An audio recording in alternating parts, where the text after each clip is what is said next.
Assalamualaikum warahmatullahi wabarakatuh. Alhamdulillah rabbil alamin, wassalatu wassalamu ala ashrafil anbiya'i wal mursalin sayyidina Muhammadin wa ala alihi wa ashabihi ajma'in. Faqala Allah ta'ala fi kitabihil karim ba'da a'udzu billahi minasyaitonir rajim. Ya ayyuhalladzina amanu taqullaha haqqa tuqatih wa la tamutunna illa wa antum muslimun. Wa qala ta'ala fi ayatin ukhra wa idza qara'tal qur'ana ja'alna bainaka wa bainal ladzina la yu'minuna bil akhirati hijaban mastura. Amma ba'd. Saudara sekalian rahimakumullah, alhamdulillah pada pagi hari ini Allah Ta'ala pertemukan kita dalam suasana ukhuwah, persaudaraan, dan dengan program sesuai dengan nama organisasinya, yaitu program ngaji bareng ya. Mudah-mudahan majelis kita ini termasuk majelis yang diberkahi Allah Ta'ala. Mudah-mudahan para malaikat turut hadir mendoakan ampunan dan rahmat Allah bagi hamba-hambanya yang hadir dalam majelis ini untuk menuntut ilmu atau mengajarkan ilmu semata mengejar ridha Allah Subhanahu wa Ta'ala. Salawat salam sejahtera kita doakan semoga tercurah kepada manusia pilihan teladan kita bersama Nabiullah Muhammad sallallahu alaihi wasallam, keluarganya, sahabatnya, dan para pengikutnya yang setia hingga akhir zaman, dan semoga kita termasuk umatnya yang dirahmati Allah yang berhak menerima syafaatul uzma beliau di hari berbangkit nanti. Amin ya rabbal alamin. Saudara sekalian rahimakumullah, kepada barisan bapak-bapaknya, kalau terhalang tiang agar bergeser ya, karena ini masjid termasuk unik nih, ada beberapa tiang ya, gitu. Tiang penting, tapi kadang-kadang tiang menghalangi ya, gitu. Tanpa tiang bisa rubuh, tapi dengan adanya tiang kita kadang-kadang terganggu hubungan komunikasi kita. Saudara sekalian rahimakumullah, hari ini tema yang kita angkat adalah keluarga Islam di akhir zaman ya. Kita langsung mulai dengan sebuah hadis di mana hadis ini isinya adalah petunjuk Nabi Muhammad sallallahu alaihi wasallam bagi umatnya yang hidup di era badai fitnah di akhir zaman. Atau sebelumnya saya sedikit menjelaskan dulu bahwa kalau kita bicara akhir zaman, sebenarnya akhir zaman ini mulainya dari kapan? Ya. Akhir zaman ini sebenarnya mulainya semenjak dunia ini kedatangan utusan Allah yang terakhir ya. Sedangkan Nabi kita, Nabi Muhammad sallallahu alaihi wasallam, itu diabadikan dalam Al-Quran surat Al-Ahzab dengan firman Allah yang berbunyi, maka Muhammadun aba ahadin min rijalikum walakin Rasulullahi wa khataman nabiyyin. Tidaklah Muhammad itu merupakan ayah dari salah seorang lelaki di antara kalian, tetapi dia adalah utusan Allah dan penutup rangkaian para nabi. Makanya ada istilah bahwa nabi kita ini merupakan akhirul anbiya ya, nabi terakhir ya. Dan kalau nabi kita ini nabi terakhir, berarti umat Nabi Muhammad SAW adalah umat yang terakhir ya. Nah, jadi semenjak beliau diutus, sesungguhnya dunia ini sudah memasuki akhir zaman. Makanya kalau ada istilah ustadz akhir zaman gitu ya, sebenarnya semua ustadz ya akhir zaman, kecuali kalau ustadznya nggak membawa Islam ya. Mungkin pendeta kali, mungkin pastor kali, ya kan? Karena dia masih di zamannya Nabi Isa alaihissalam, agak ketinggalan zaman gitu. Mungkin rabi kali, ya. Kalau rabi kan berarti zamannya Nabi Musa alaihissalam, kan lebih ketinggalan lagi, gitu. Nah, semua ustadz kalau membawa risalahnya Nabi Muhammad SAW, ya disebutnya ustadz akhir zaman. Gitu. Karena kita semua adalah umat akhir zaman. We are the last of mankind. Kita ini ujung terakhir perjalanan umat manusia, Pak. Sesudah kita nggak bakal ada lagi umat manusia. Ya, dunia ini sudah senja, ya, sudah berada di penghujungnya. Ya. Nah, jadi Ada satu hadis di mana hadis ini diriwayatkan oleh sahabat namanya Abdullah bin Amr bin As radhiyallahu anhuma. Bunyinya sebagai berikut. Telah menceritakan kepadaku Abdullah bin Amr bin Al-As radhiyallahu anhuma, ia berkata, saat kami berada di sisi Rasulullah sallallahu alaihi wasallam, beliau menyebutkan tentang fitnah. Kemudian beliau bersabda, ya, sabda beliau, idza ra'aitumun nasa qad murijat uhuduhum, jika kalian melihat manusia telah rusak janji-janji mereka, wa khaffat amanatuhum, dan telah luntur amanah mereka, wa kanu hakadha wa syabbaka baina asabi'ih, kemudian manusia menjadi demikian, Nabi menganyam jari jemarinya, ya. Abdullah berkata, aku lantas bangkit ke arah Nabi seraya bertanya, semoga Allah menjadikan aku sebagai tebusanmu. Apa yang harus kulakukan pada zaman atau pada saat seperti itu? Ya. Nah, sebelum kita lihat jawaban Nabi, mari kita telusuri dulu. Pertama, Nabi bilang, Abdullah bilang, Nabi sedang bicara tentang fitnah. Zaman kita zaman ada fitnah tidak? Bukan ada lagi ya, banyak. Ya. Nanti kita akan bahas satu hadis yang menyebutkan badiru bil a'mali fitanan, bersegeralah kalian beramal sebelum datangnya fitanan. Fitanan itu bentuk jamak plural dari fitnah. Kalau fitnah satu ujian, kalau fitanan banyak ujian sekaligus, ya. Nah, jadi Nabi sedang bicara soal fitnah. Kita sekarang hidup di era banyak fitnah. Terus kedua, Nabi berkata, jika kalian menyaksikan melihat orang manusia telah rusak janji-janji mereka. Jadi artinya orang gampang tidak memenuhi janji, atau orang gampang bohong gitu. Hari ini orang gampang bohong nggak? Iya ya. Bahkan bukan sembarang orang ya. Orang spesial doyan bohong gitu. Ya, orang yang diharapkan memenuhi janji malah raja bohong gitu. Kok ketawa sih?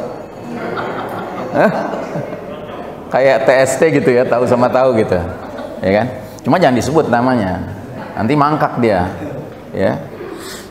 Yang ketiga kata Nabi, lalu kalian lihat amanah sudah luntur, ya. Amanah itu sudah luntur itu maksudnya orang-orang yang dapat amanah itu sudah tidak memenuhi amanahnya. Hari ini seperti itu tidak?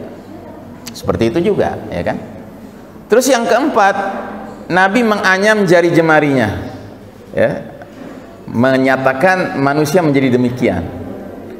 Nah, ini istilah simbol bahwa masyarakat telah kusut, telah rumit, ya. Kalau kata orang Prancis, perapatan Ciamis, pabaliut, ya. Udah pabaliut gitu. Masyarakat udah pabaliut. Apa? Liur bahasa Caniago tuh ya, bahasa Padang ya.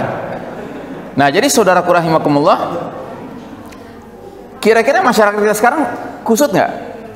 Kusut. Ya, ruwet gitu. Gimana nggak ruwet?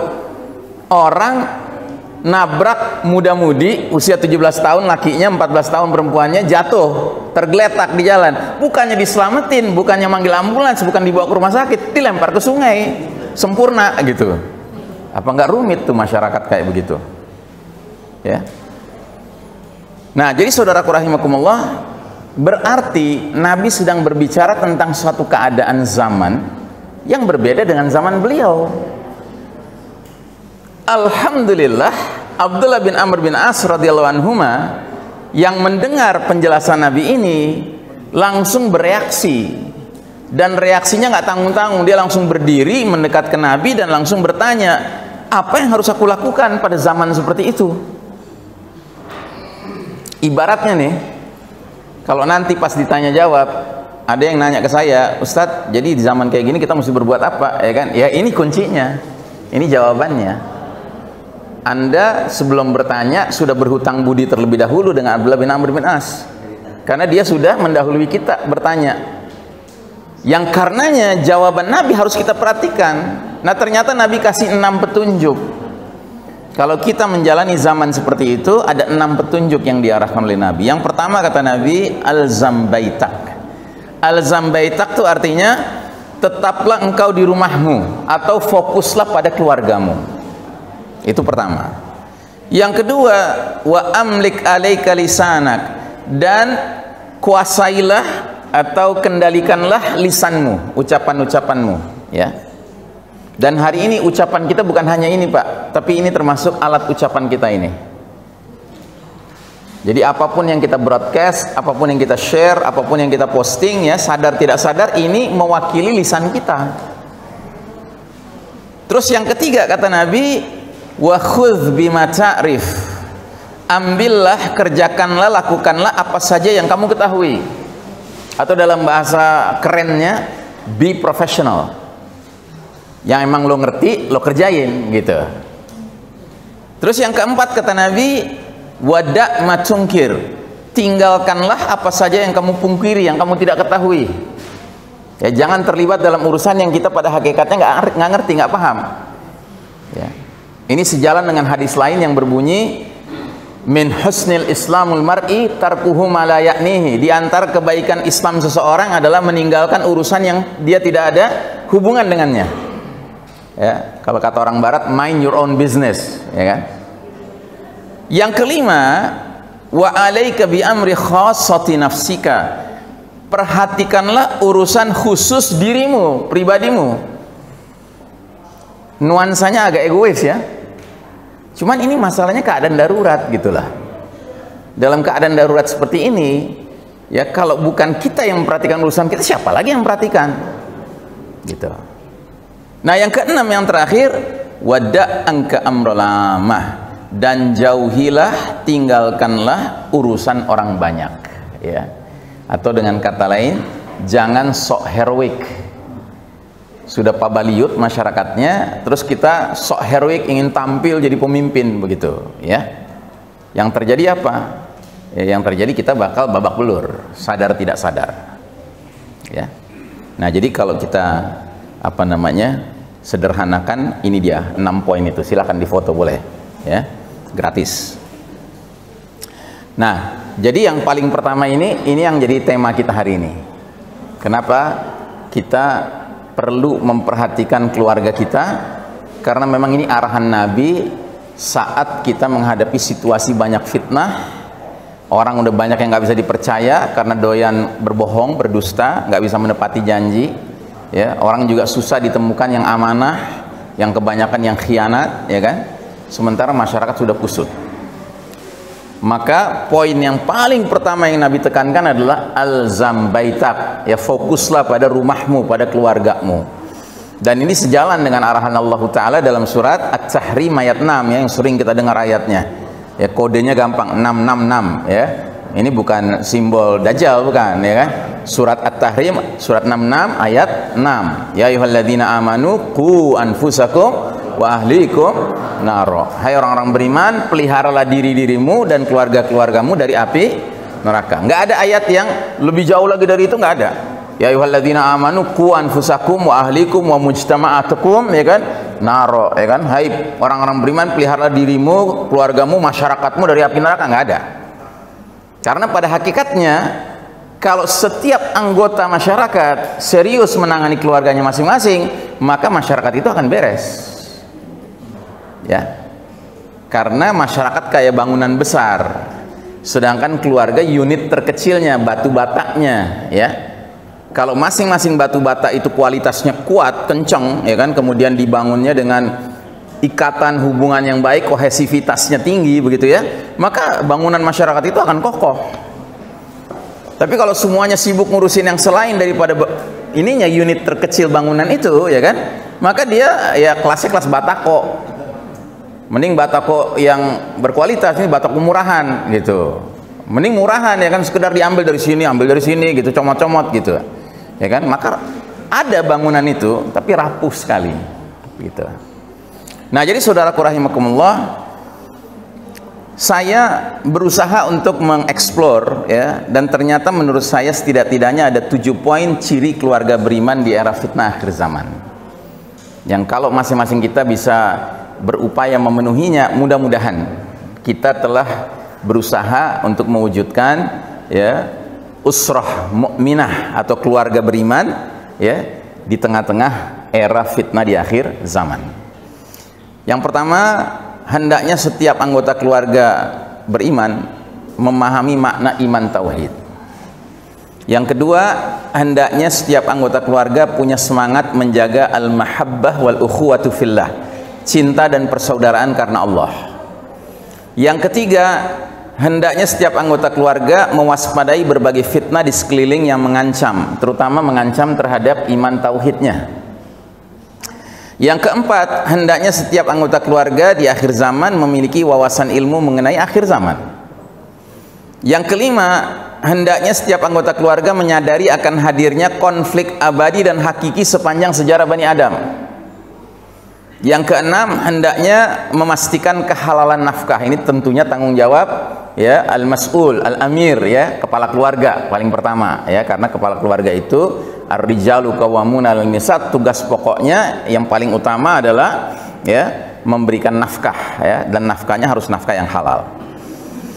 Yang ketujuh, selalu bertakarrub, mendekatkan diri, bertaubat dan berdoa kepada Allah Subhanahu wa taala. Jadi suasana itu harus diciptakan dalam keluarga. Ya, suasana gemar bertakarrub ilallah, bertaubat dan banyak wirid, zikir, doa ya, berhubungan dengan Allah Subhanahu wa taala. Kita coba explore satu persatu, elaborasi ya. Pertama, memahami makna iman tauhid. Karenanya dalam surat Muhammad ayat 19 Allah Subhanahu wa taala berfirman, ba'da a'udzubillahi minasyaitonir rajim, fa'lam annahu la ilaha illallah. Ya. Terjemahannya biasanya, maka ketahuilah bahwa sesungguhnya tidak ada ilah yang hak melainkan Allah. Nah, kata fa'lam itu ternyata perintah untuk mengetahui yang sifatnya aktif. Jadi kajilah, renungkanlah, dipelajarilah dalam-dalam ya, ilmuilah la ilaha illallah. La ilaha illallah adalah kalimat tauhid yang merupakan apa, representasi utama keimanan seorang muslim ya. Bahkan orang yang tadinya bukan muslim, kalau ingin masuk Islam, syaratnya dia harus lewat pintu gerbang ini kan, mengucapkan kalimat syahadat yang di dalamnya adalah tauhid, begitu ya. Makanya kita tidak boleh menganggap remeh kalimat tauhid, tidak boleh. Apalagi sampai mengatakan apa orang menjelang meninggal bilang kalimat la ilaha illallah masuk surga, enak banget ya, gitu. Ya, pernah dengar ada orang ngomong kayak gitu? Ada kan? Katanya sih buaya dia. Kalau saya bilang buaya ini. Ada Pak. Padahal hadisnya jelas. Man kana akhiru kalamuhu la ilaha illallah dakhulal jannah. Barang siapa yang ucapan terakhir dalam hidupnya adalah la ilaha illallah, pasti masuk surga. Itu ucapan Nabi. Tapi ini ada orang di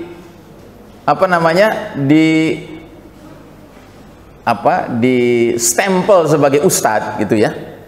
Cuma dia berani-beraninya mengatakan, masa sih hanya dengan mengucapkan la ilaha illallah di akhir hayat ya kan bakal masuk surga ya kan? Enggak, la ilaha illallah itu adalah kalimat persatuan Pak Hil ya.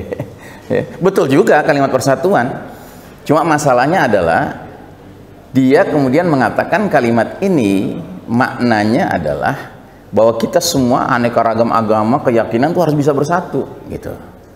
Ini aneh sekali Pak, hati-hati Pak. Memang kita benar-benar di era penuh fitnah sekarang di akhir zaman ini. Ada mereka-mereka yang dikesankan sebagai ustadz, sebagai buya, sebagai syekh gitu ya. Tapi ternyata ucapan-ucapannya itu bertentangan langsung dengan pesan-pesan Nabi SAW, dengan firman Allah bahkan. Nah jadi saudaraku rahimakumullah, bagi seorang muslim mukmin, kalimat tauhid la ilaha illallah ini tidak sama dengan kalimat atau doktrin keyakinan agama lain. Itu sangat berbeda. Ini maaf ya, saya kasih contoh. Kalau di dalam kalangan orang Nasrani Pak, doktrin keyakinan mereka disebutnya apa? Apa? Trinitas ya. 3 in 1, 1 in 3 kan begitu ya. Anda tahu bahwa orang Nasrani itu tidak punya keharusan untuk mendalami makna Trinitas, nggak ada Pak. Yang ada adalah pokoknya yakini saja, imani saja.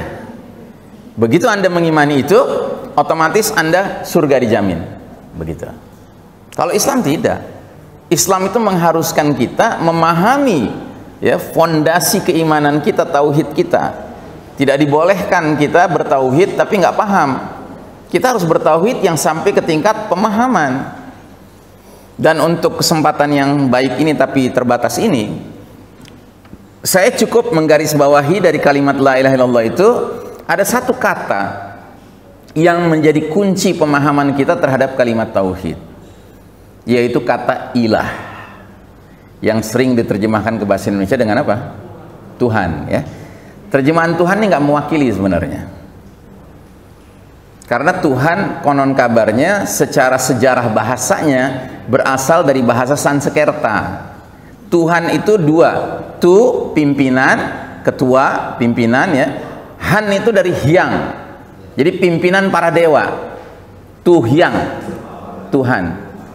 Sehingga kalau kita menggunakan kata Tuhan, kita kaitkan dengan sejarah bahasanya, kita terjemahkan kalimat la ilaha illallah, tidak ada pimpinan para dewa selain dari Allah. Kira-kira bisa diterima nggak?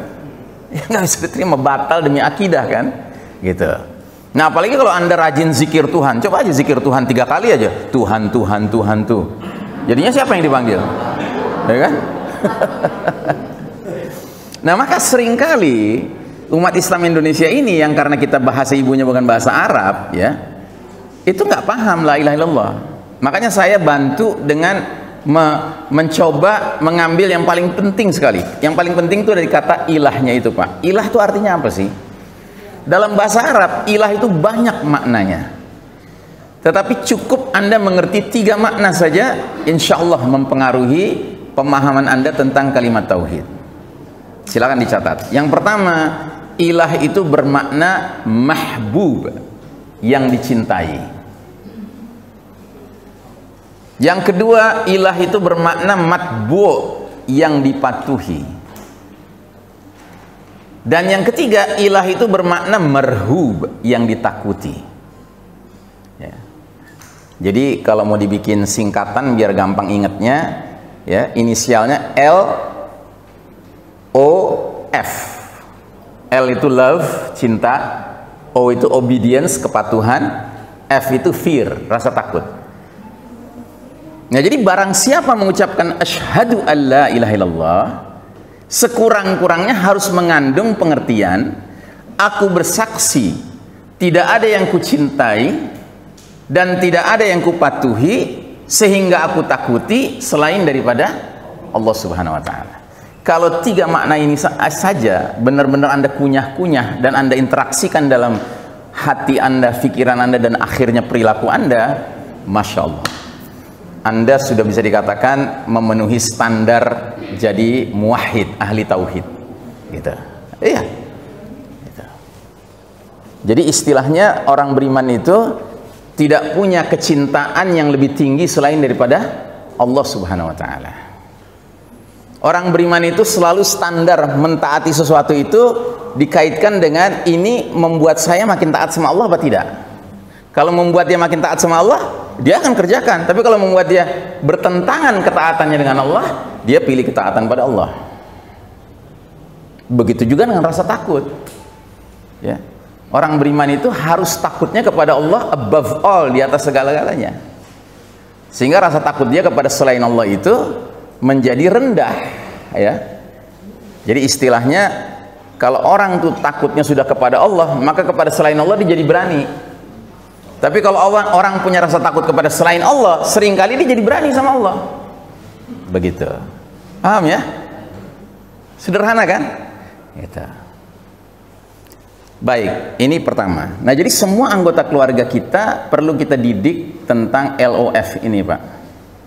Cintailah Allah sebelum mencintai yang lain-lainnya. Dan apakah kalau kita mengatakan la mahbuba ilallah, tidak ada yang dicintai selain daripada Allah, itu bermakna nggak boleh mencintai orang lain sama sekali? Nggak boleh mencintai ibu kita, istri kita, istri saya, ya kan? Saya, gitu. Nggak boleh, Anda nggak bisa rame-rame, gitu, ya kan? Nggak boleh mencintai pekerjaan, nggak boleh mencintai apa katakanlah teman, gitu, ya kan?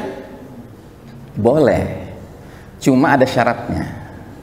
Bahwa kecintaan kita kepada selain Allah tidak boleh setara, apalagi melebihi cinta kita kepada Allah. Itu satu. Dan yang kedua syaratnya lagi, semua kecintaan kita kepada selain Allah haruslah al-hubbu fillah, cintanya karena Allah. Contoh, kenapa sih Anda mencintai anak-anak Anda? Ya. Nah, kita mencintai anak-anak kita karena kita ingin anak-anak kita ini nantinya bersama-sama kita di surga. Itu namanya kita mencintai anak karena Allah. Tapi kalau kita mencintai anak just for the sake of loving, hanya karena demi cinta saja gitu ya, maka si anak itu mau berbuat baik kayak berbuat bandel kayak, kita biarinin aja gitu. Sama mencintai istri juga begitu, sebagaimana juga istri mencintai suami juga begitu. Kalau istri mencintai suaminya karena Allah, ketika suaminya dalam ketaatan, oh dia akan dukung. Tapi ketika suaminya bermaksiat, ya kan, dia akan tegur. Gitu.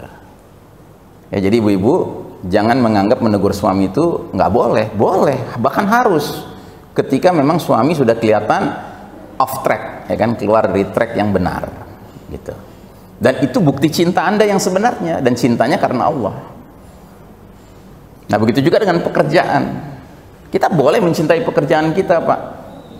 Tapi begitu di dalam pekerjaan kita, kita disuruh sama atasan mengerjakan hal-hal yang maksiat, ya kan, yang sifatnya ketidakketaatan, gitu kan, sambil diancam, kalau nggak gue pecat loh, gitu kan, ya kan. Kita mengatakan, ya silakan lo pecat, emang gue digaji sama lo, yang ngegaji gue Allah, gitu. Kita harus yakin bahwasanya Allah akan memberi ganti dari tempat kerja kita yang di situ sudah nggak beres, itu tingkat apa namanya kehalalannya, begitu. Nah, itu masalah cinta. Masalah kepatuhan pun demikian. Ada hadisnya, la ta'ata fi makhluqin fi ma'siyatil khaliq. Tidak ada ketaatan kepada siapapun selain Allah dalam rangka bermaksiat, durhaka kepada Allah. Tidak ada. Begitu.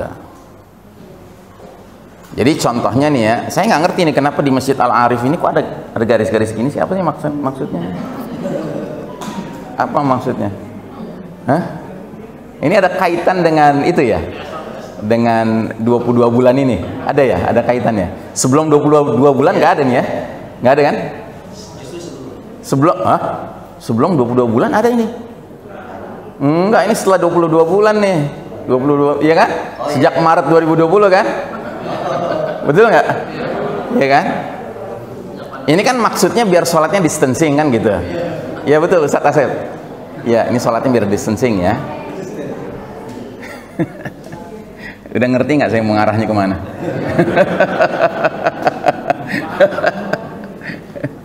Jadi saya ingat ya, ketika tahun 2020 2 bulan masjid ditutup tuh Pak, kan ada tuh ya kan, termasuk masjid dekat rumah saya digembok Pak, bener-bener digembok, ada gemboknya gitu.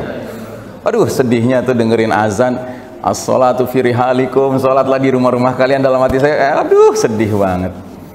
Nah jadi terus kan dibuka. Nah saya mulai khutbah Jumat lagi gitu. Nah itu tiap saya datang ke masjid yang ada gini-giniannya, walaupun bentuknya beda-beda, ada yang pakai X ya kan, ada yang pakai macam-macam gitu kan, itu mesti tema khutbah saya adalah gimana mendorong jamaah untuk tidak distancing sholatnya gitu. Kenapa? Karena Nabi bilang shollu kama ra'aitumuni usolli, sholatlah kalian sebagaimana kalian lihat aku sholat. Yang berarti kalau sholat berjamaah sebagaimana para sahabat sholat di belakang Nabi, kan begitu.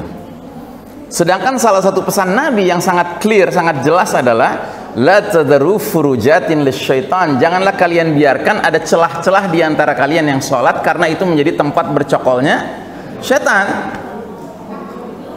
Nah itu saya selalu sampaikan Pak. Alhamdulillah kalau saya turun dari mimbar selesai khutbah tuh, sebagian besar masjid yang tadinya pada distancing tiba-tiba maju ke depan semua rapat, alhamdulillah. Tapi ada juga yang cuma setengah, ada yang nggak bergerak sama sekali Pak, ada beku banget gitu. Emang sih ruangannya ber-AC-nya kenceng gitu ya kan. Dan itu kantor Pak, kantor pemerintah gitu ya. Nah jadi artinya apa? Artinya kita tuh harus senantiasa bertanya, ketaatan kita kepada aturan apapun itu online tidak dengan ketaatan kepada Allah, kepada Rasulnya. Kalau dia online no problem, ikuti saja. Tapi kalau dia tidak online, Pak, maaf, bukti ketauhidan kita, keimanan kita harus kita nyatakan bahwa bagi kami, ya, seorang mukmin mentaati Allah dan Rasulnya sifatnya non compromise, nggak ada kompromi, wajib, harus begitu, ya kan? Tapi Ustadz kan banyak tuh yang gitu, ya kan? Oke, itu yang kedua. Yang ketiga, soal takut. Kalau kita mengatakan la marhuba ilallah, tidak ada yang aku takuti selain dari Allah, apakah itu bermakna sama sekali nggak boleh takut kepada selain Allah? Apa begitu? Tidak juga. Karena takut dalam Islam ada dua macam, Pak. Ada al-khauf at-tabi'i, natural fear, ya, takut yang alami, natural, dan ada al-khauf asy-syar'i, rasa takut yang syar'i, yang ada kaitan dengan syariat. Contoh takut yang natural adalah Anda masuk hutan siang hari, ternyata Anda tersesat. Anda berusaha keluar dari hutan itu nggak bisa, dan sudah mulai hampir maghrib.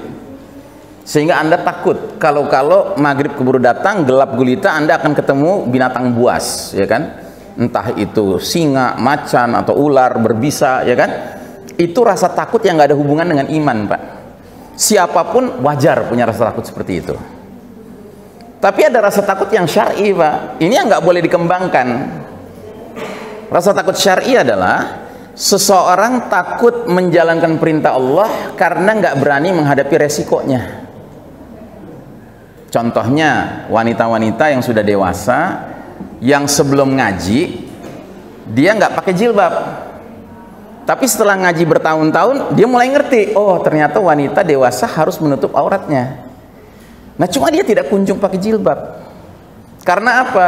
Dari hasil dengar sana sini teman-temannya yang udah pakai jilbab, ternyata hari-hari pertama pakai jilbab dibilang ninja, ya kan? Dibilang macam-macam gitu. Nah, dia nggak tahan ngadepin resiko itu. Nah, ini namanya takut yang syar'i, ya. Kita tidak boleh mengembangkan takut yang syar'i, Pak. Kalau kita sudah tahu ini perintahnya begitu dari Allah, ya sudah kerjakan. Kalau itu larangannya dari Allah, ya sudah tinggalkan. Anda tahu kebanyakan penjudi, kalau ditanya dia tahu nggak judi haram? Tahu, Pak. Tapi kenapa dia tidak tinggalkan judi? Karena dia nggak mau kehilangan teman. Yang dia nggak paham adalah kalau dia bertekad hijrah, meninggalkan, dia taubat dari judi, nanti Allah akan kasih teman-teman baru sama dia yang nggak ada hubungannya sama judi. Nah, tapi dia nggak cukup punya nyali, gitu. Ya, rasa takutnya itu masih kenceng, begitu. Oke, nah itu pertama. Kita masuk yang kedua. Setiap anggota keluarga beriman di akhir zaman hendaknya kita tumbuhkan semangat untuk menjaga al-mahabbah wal ukhuwatu fillah, cinta dan persaudaraan karena Allah, ya. Dalam surat Az-Zukhruf ayat 67, keakraban abadi itu adalah keakraban yang berlandaskan iman dan takwa. Jadi jangan Anda kira karena Anda sama-sama di Ngabari 77 gitu kan, bahwa tingkat keakrabannya ini ngalahin yang lain gitu. Nggak bisa, nggak mungkin. Nggak mungkin hanya gara-gara satu alma mater, satu alumni gitu kan, itu pasti jadi pengikat yang luar biasa. Tidak, Pak. Ya. Apalagi kalau yang kelompok satu lagi gitu. Kan saya tadi nanya sama Pak Pembina tuh. Ini Ngabari berarti semua alumni yang muslim dong, ya, iya, karena untuk yang alumni yang macam-macam itu ada lagi yang lain, ya, apa namanya, superstar apa gitu ya. Kalau di SMA 11 tempat saya dulu superstar namanya gitu. Kalau grup yang ini namanya Islam Agamaku gitu, kayak ini Ngabari, kalau saya Islam Agamaku gitu, ya kan? Nah, jadi kalau yang di kumpulan itu, Pak, oh lebih-lebih lagi tuh, ya, itu biasanya apa namanya, muncullah apa namanya, fanatisme kelompok yang nggak pada tempatnya lah gitu. Nah, maka kita orang beriman harus paham bahwa Allah sudah berfirman, al-akhillau yawma idzin ba'duhum li ba'din aduwwun illal muttaqin. Teman-teman akrab sewaktu di dunia, pada hari itu, hari berbangkit nanti, sebagiannya akan menjadi musuh bagi sebagian yang lain, illal muttaqin, kecuali orang-orang yang bertakwa. Jadi kecuali orang-orang yang bersahabatnya menjadi teman satu sama lainnya karena alasan takwa, Maka selain daripada itu, nanti di hari berbangkit, walaupun di dunia kelihatan akrab gitu ya, itu akan saling salah menyalahkan, caci mencaci, kutuk mengkutuk. Makanya kalau Anda ingin menjalin hubungan, jalinlah hubungan yang fondasinya iman dan takwa. Itu akan menjadi jalinan hubungan yang nggak lekang, nggak habis. Ya, hatta dunia ini sudah hancur, Anda akan temukan nanti di sana, ya, Anda itu saling berkasih sayang tetap, sebagaimana di dunia berkasih sayang, karena alasannya ketakwaan. Makanya di kalangan para salaf itu orang-orang terdahulu, orang-orang saleh terdahulu, mereka sering saling mengingatkan, ya akhi, wahai saudaraku, nanti kalau sudah di akhirat, engkau ada di surga, nggak ngelihat aku, tolong cari di neraka ya, gitu, ya kan? Usulkan ke Allah agar Allah menyelamatkan aku dari neraka. Nah, ini persaudaraan yang sebenarnya, ini persahabatan yang sebenarnya, ya kan? Dan sudah barang tentu sebelum bentuk hubungan lainnya, yang paling utama di mana? Di kalangan siapa itu? Di kalangan anggota keluarga. Suami dengan istri, istri dengan suami, orang tua dengan anak, anak dengan orang tua, sesama anak, adik kakak, abang adik, kan gitu. Makanya ini harus kita ciptakan, Pak, kita wujudkan semangat al-mahabbatu, cinta, wal ukhuwatu fillah, persaudaraan karena Allah, ya. Dan di dalam surat At-Tur ayat 21, Allah Ta'ala berfirman, walladzina amanu wattaba'athum dzurriyyatuhum biimanin alhaqna bihim dzurriyyatahum wama alatnahum min amalihim min syai' kullu imri'in bima kasaba rahin. Dan orang-orang yang beriman dan yang anak cucu mereka mengikuti mereka dalam keimanan, kami akan hubungkan, kami akan pertemukan anak cucu mereka dengan mereka. Di mana? Di surga nanti, ya. Dan kami tidak mengurangi sedikit pun pahala amal mereka. Tiap-tiap manusia terikat dengan apa yang dikerjakannya. Bahkan dalam hadis Nabi mengatakan, jika suami istri dua-duanya masuk surga, tapi suaminya di kapling yang lebih tinggi, istrinya di kapling lebih rendah, maka istrinya akan diangkat ke atas. Dan termasuk terbalik, sebaliknya juga begitu. Si istri lebih tinggi kaplingnya daripada suaminya, suaminya terangkat ke atas. Karena Allah tidak ingin memisahkan antar anggota keluarga yang sudah sama-sama berhak masuk jannah. Begitu. Dan ini dikumpulkannya sampai ke level, ya, dzurriyyatuhum, anak cucunya gitu ngumpul.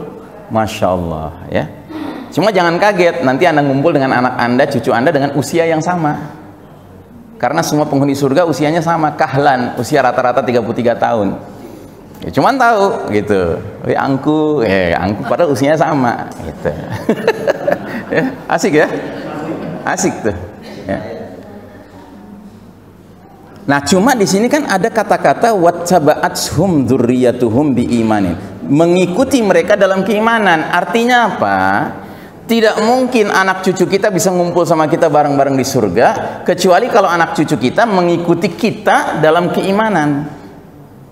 Dan itu nggak muncul tiba-tiba, Pak, tapi itu muncul karena si kepala keluarganya memang mendidik iman. Kan nggak mungkin tiba-tiba anak tahu-tahu beriman aja begitu. Ya bisa saja sih dalam realitas ada kasus-kasus seperti itu. Tetapi secara normalnya, ya, anak cucu itu bisa mengerti iman, bisa bertauhid dan seterusnya, itu karena orang tuanya memang mendidiknya, ya. Makanya tolong saya ingatkan masing-masing kita, hadis Nabi sangat jelas, kullu mauludin yuladu alal fitrah. Tiap-tiap anak lahir dalam keadaan fitrah, nggak ada dosanya. Kita nggak punya konsep dosa turunan, Pak. Setiap anak lahir dalam keadaan tanpa dosa. Fa abawahu yuhawidanihi au yunassiranihi au yumajjisanihi. Maka kedua orang tuanya lah dalam proses pendidikan selanjutnya kepada anak ini yang akan menyebabkan si anak jadi Yahudikah, jadi Nasranikah, jadi Majusikah. Nggak disebut jadi Muslim. Kenapa nggak disebut jadi Muslim? Hah? Karena Islam itu dinul fitrah, agama fitrah.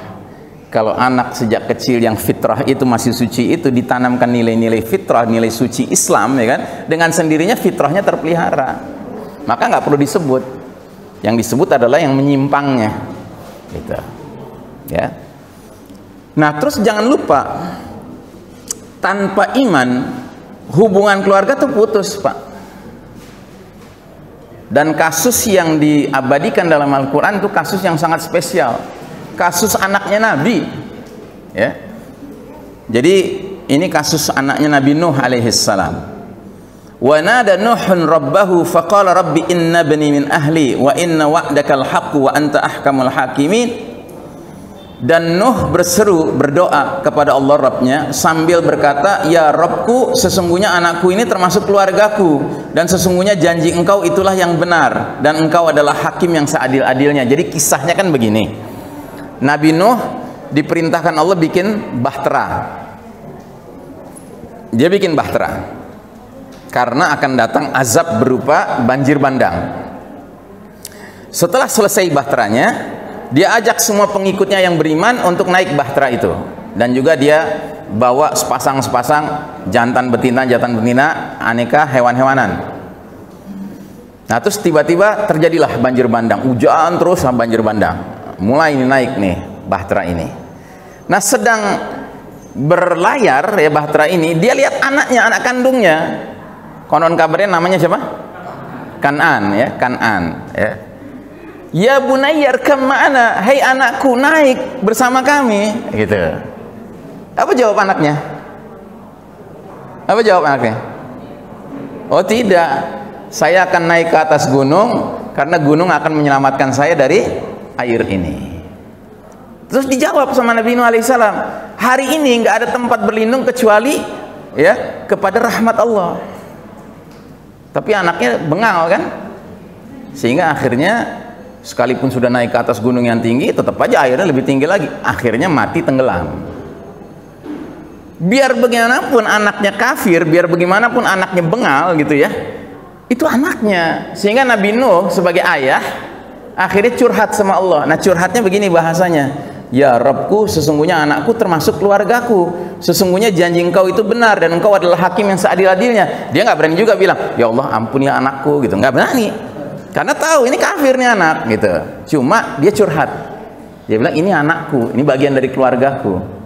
Apa jawab Allah? Qala ya Nuhu innahu laysa min ahlik. Allah berfirman, hai Nuh, sesungguhnya Kan'an itu, dia itu bukan termasuk keluargamu. Ya. Jadi kalau iman nggak hadir Pak di antara anggota keluarga, hakikatnya putus Pak. Nggak dinilai sebagai bagian dari keluarga lagi gitu. Nah, makanya upaya kita menjaga keimanan semua anggota keluarga kita ini wajib hukumnya Pak, harus gitu. Kecuali setelah kita mendidik nggak mau juga, ya sudah, itu pilihan dia gitu. Makanya orang nggak bisa menyalahkan Nuh alaihissalam. Nuh sudah ngajak anaknya kok, udah diajak, bukan hanya sekali waktu menjelang tenggelam itu, tidak, dari dulu sudah diajak. Cuma masalahnya anaknya milih kekufuran, milih mengingkari ajakan ayahnya yang seorang nabi itu gitu. Nah, jangan kita sebagai seorang ayah baru ngajak sekali gitu kan, anaknya milih jalan yang lain terus sudah langsung udah terserah aja deh gitu. Itu namanya kita nggak sabar gitu. Kita harus sadar bahwa harus ada upaya yang terus menerus ya. Makanya ada ayat bunyinya wastabir alaiha ya, perintahkanlah keluargamu sholat dan sabarlah dalam mengerjakannya. Wastabir alaiha ya. Dan pakai bahasanya bukan wasbir alaiha, tapi wastabir, yang artinya sabar berlipat ganda ya kan. Ini kan kebanyakan angkatan 90 ya. Iya ya, kebanyakan angkatan 90 ya. Oh 80 juga ada. Nggak, yang mayoritas hadir. Kalau angkatan 90 berarti umurnya berapa sekarang kira-kira? 40-an, 50, sedikit ya 50 ya, yang banyak 40-an ya. Kalau 40-an berarti rata-rata anak tertuanya berapa? Hah? Kuliah ya, belum nikah ya, gitu. Iya ya. Nggak, saya lagi ingin menggambarkan betapa beratnya ya seorang ayah atau ibu untuk mengajak anaknya sholat kalau anaknya udah keburu bengal gitu. Itu sulit sekali, gitu. Iya, bener. Gitu. Nah, kita nggak boleh putus asa Pak, kita harus gedor, bangunin gitu ya, jangan ragu-ragu begitu ya. Seorang Nabi Muhammad SAW saja itu punya kebiasaan kalau mau sholat subuh itu dia ketok pintunya Ali, pintunya Fatimah itu diketok, dibangunin gitu loh ya kan. Bukan karena dia Nabi terus boleh cuek bebek, enggak ya kan, tetap aja dia menjalankan tugasnya. Nah, terus yang lebih mengerikan lagi, ternyata tanpa iman kasih sayang akan hilang sekalipun itu sesama kerabat, sesama saudara, ya. Ayatnya berbunyi, la tajidu qauman yu'minuna billahi wal yaumil akhir wadduna man haddallaha wa rasulahu walau kanu aba'ahum aw abna'ahum aw ikhwanahum aw ashiratahum. Kamu tidak akan temukan, tidak akan mendapati suatu kaum yang iman pada Allah dan hari akhir bisa saling berkasih sayang dengan orang-orang yang menentang Allah dan Rasulnya, sekalipun itu orang-orang itu bapak-bapak mereka, anak-anak mereka, atau saudara-saudara atau karib kerabat mereka, ya. Jadi ini adalah hal yang wajar, Pak. Kalau ada di antara anggota saudara kita, kerabat kita, ya, yang akhirnya memilih jalan selain iman, ya, kemudian kasih sayang kita akan berkurang bahkan hilang. Gitu. Ini dalam kaitan dengan ayat ini nih, ada satu peristiwa yang sangat mengenaskan di zaman Nabi. Ceritanya tentang Abu Bakar Siddiq. Jadi Abu Bakar Siddiq itu termasuk sahabat yang sudah dijanjikan surga sama Nabi, ya. Bahkan sahabat yang sangat akrab dengan Nabi. Nah, Abu Bakar Siddiq ini termasuk ahli Badar. Ahli Badar itu ikut perang Badar, ya, perang pertama, ya. Dan semua yang ikut perang Badar dari kalangan mukminin itu sama Nabi dikatakan sesudah perang Badar mereka mau berbuat apapun pasti diampuni sama Allah, gitu, ya kan. Nah, jadi Abu Bakar ikut perang Badar. Ternyata di pihak musyrikin, anak kandungnya Abu Bakar namanya Abdurrahman bin Abu Bakar ikut di pasukan musyrikin karena waktu itu Abdurrahman musyrik, begitu. Nah, di dalam perang itu Abu Bakar dan Abdurrahman nggak ketemu. Selesai perang, kaum muslimin menang, kaum musyrikin kalah, ya kan. Berlalu waktu, ternyata alhamdulillah Abdurrahman dapat hidayah masuk Islam. Dan karena dia masuk Islam, tentunya dia hijrah juga dari Mekah ke Madinah, gabung sama kaum muslimin di Madinah. Pada suatu hari, Abdurrahman ngobrol sama ayahnya. Dia bilang, wahai ayahku, aku teringat zaman perang Badar, katanya. Aku berada di pihak musyrikin, engkau di pihak Nabi, kaum muslimin.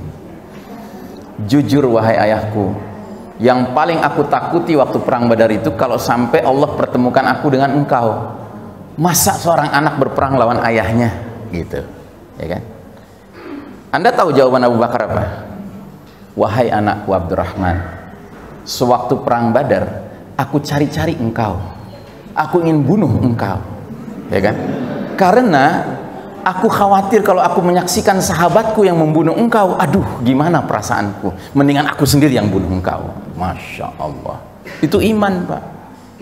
Jadi kalau iman itu sudah hadir, Pak, biar kata saudara akrab ayah sama anak sendiri gitu, ya, nggak ada kasih sayang lagi. Ya, baik. Yang ketiga, setiap anggota keluarga beriman di era fitnah akhir zaman hendaknya mewaspadai berbagai fitnah di sekeliling yang mengancam, terutama mengancam iman tauhid seseorang. Sebab Nabi Muhammad SAW bersabda, badiru bil a'mali fitanan ka qita'il lailil muslim. Segeralah kalian beramal sebelum datangnya fitanan. Tadi sudah saya katakan, fitanan itu bentuk jamak plural dari fitnah. Kalau fitnah itu satu ujian, kalau fitanan itu banyak ujian sekaligus.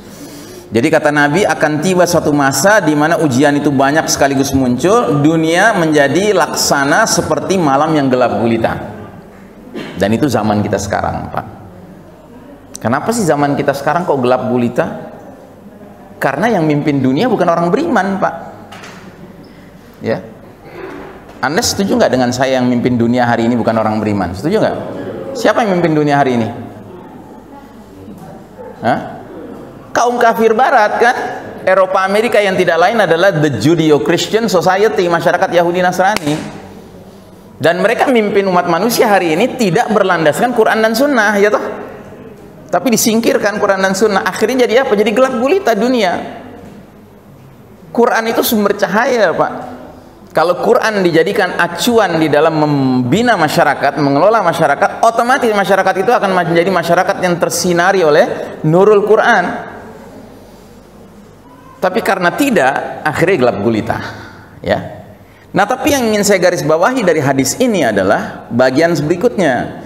Nabi mengatakan, fenomena apa yang bakal muncul kalau kita sudah hidup di era penuh fitnah, laksana malam gelap gulita? Fenomenanya adalah yusbihur rajulu mu'minan wa yumsi kafiran, au yumsi mu'minan wa yusbihu kafiran.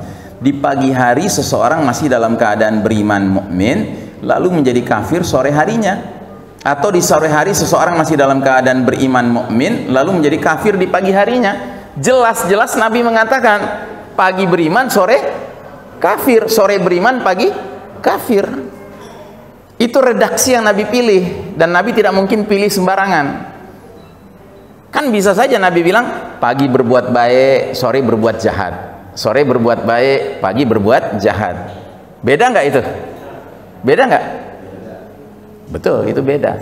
Karena kalau kita lihat ada muslim berbuat kejahatan, keburukan, kita tidak boleh serta-merta mengatakan kafir loh. Nggak boleh, Pak. Nah, tapi dengan Nabi mengatakan pagi beriman, sore kafir, berarti di era penuh fitnah di akhir zaman yang gelap gulita ini, fenomena yang muncul adalah umat Islam ini tidak sekedar terjerumus dalam dosa kecil, bahkan bukan dosa besar, tapi dosa yang paling mengerikan yang para ulama menyebutnya dengan istilah nawaqidul iman, pembatal keimanan, Pak, murtad. Nah, jadi kita perlu mendidik anak-anak kita untuk mewaspadai fitnah-fitnah yang kelasnya mengancam keimanan kita, yang bisa menyebabkan kita ini pagi masih beriman, sore kafir. Dan celakanya bentuk kekufurannya itu bentuk sambil merasa diri masih muslim. Kenapa? Karena nggak pernah belajar tentang dosa-dosa yang membatalkan keimanan. Maka saya tanya sekarang di majelis ini, perlu contoh nggak dosa yang membatalkan iman? Siap, berani.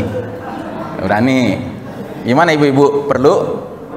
Siap, berani. Oke ya, tanggung ya. Saya kasih contoh. Ada kalimat yang kalau diucapkan oleh seorang mengaku muslim cukup bisa membatalkan imannya. Kalimat apa itu? Semua agama sama, semua agama baik, semua agama benar. Nah, kalimat seperti ini, Pak, maaf ya, ini bukan kalimat yang di sisi Allah nggak dinilai ya, Pak. Ini kalimat berat, Pak. Tapi hari ini ada nggak muslim ngomong kayak gitu? Astagfirullah. Bilang ada, kenapa ya? Kalau bilangnya banyak, makin mengerikan dong. Oke ya. Jadi hari ini ada kan yang ngomong begitu?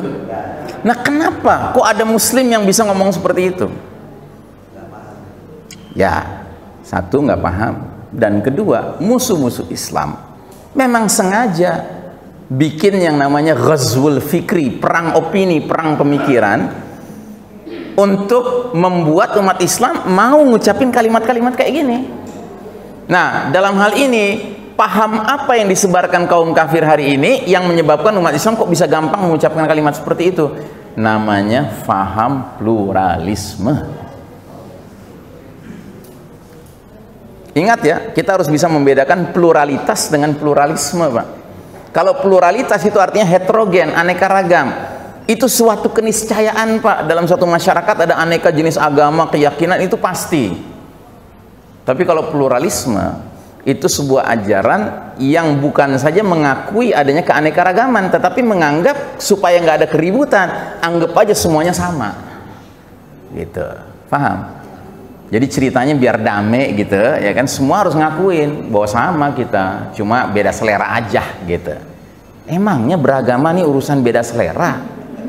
Gitu. Nah, mungkin Anda bisa bertanya, Ustadz Ihsan, masa sih ngomong gitu aja batal iman, ngomong gitu aja riddah, murtad gitu? Ya memang kalau kita nggak pakai dalil salah. Makanya saya kasih dalilnya sekarang, tolong dicatat baik-baik, Pak, supaya Bapak nanti bisa gunakan dalil ini kalau ngadepin orang yang pluralis kayak gitu. Saya kasih dalil, 3 dalil. Pertama, surat Ali Imran ayat 19. Apa bunyinya? Inna dina indallahil Islam. Alhamdulillah Anda sudah hafal. Artinya apa? Sesungguhnya agama yang Allah ridhai di sisinya hanyalah Islam. Hanyalah Islam. Kan aneh Pak, kalau ada muslim baca Quran ketemu ayat ini, oke lah nggak ngerti bahasa Arab, tapi kan bisa baca terjemahannya. Masa dia udah baca kayak gitu terjemahannya, terus dia masih berpendapat yang berbeda, dia bilang, ah nggak gitu-gitu amat lah. Masa Allah cuma ridho sama Islam? Saya punya tetangga orang Kristen, baik betul, tiap masak mesti bagi ke rumah. Tetangga kiri saya muslim, jenggotan segini, anggota partai Islam, koruptor. Alah, semua agama sama lah, tergantung oknumnya. Ya gitu, ya kan? Ada nggak orang ngomong kayak gitu zaman sekarang? Banyak lagi bilang. Ada kan? Nah, jadi saudaraku rahimakumullah, sadarilah Allah cuma ridho dengan satu Pak, Islam, bukan yang lainnya. Bunyi ayatnya bukan, terjemahannya bukan sesungguhnya agama yang Allah ridhoi di sisinya salah satunya Islam, bukan salah satunya Pak, hanya Islam. Itu satu dalil. Dalil kedua surat yang sama, Ali Imran ayat 85.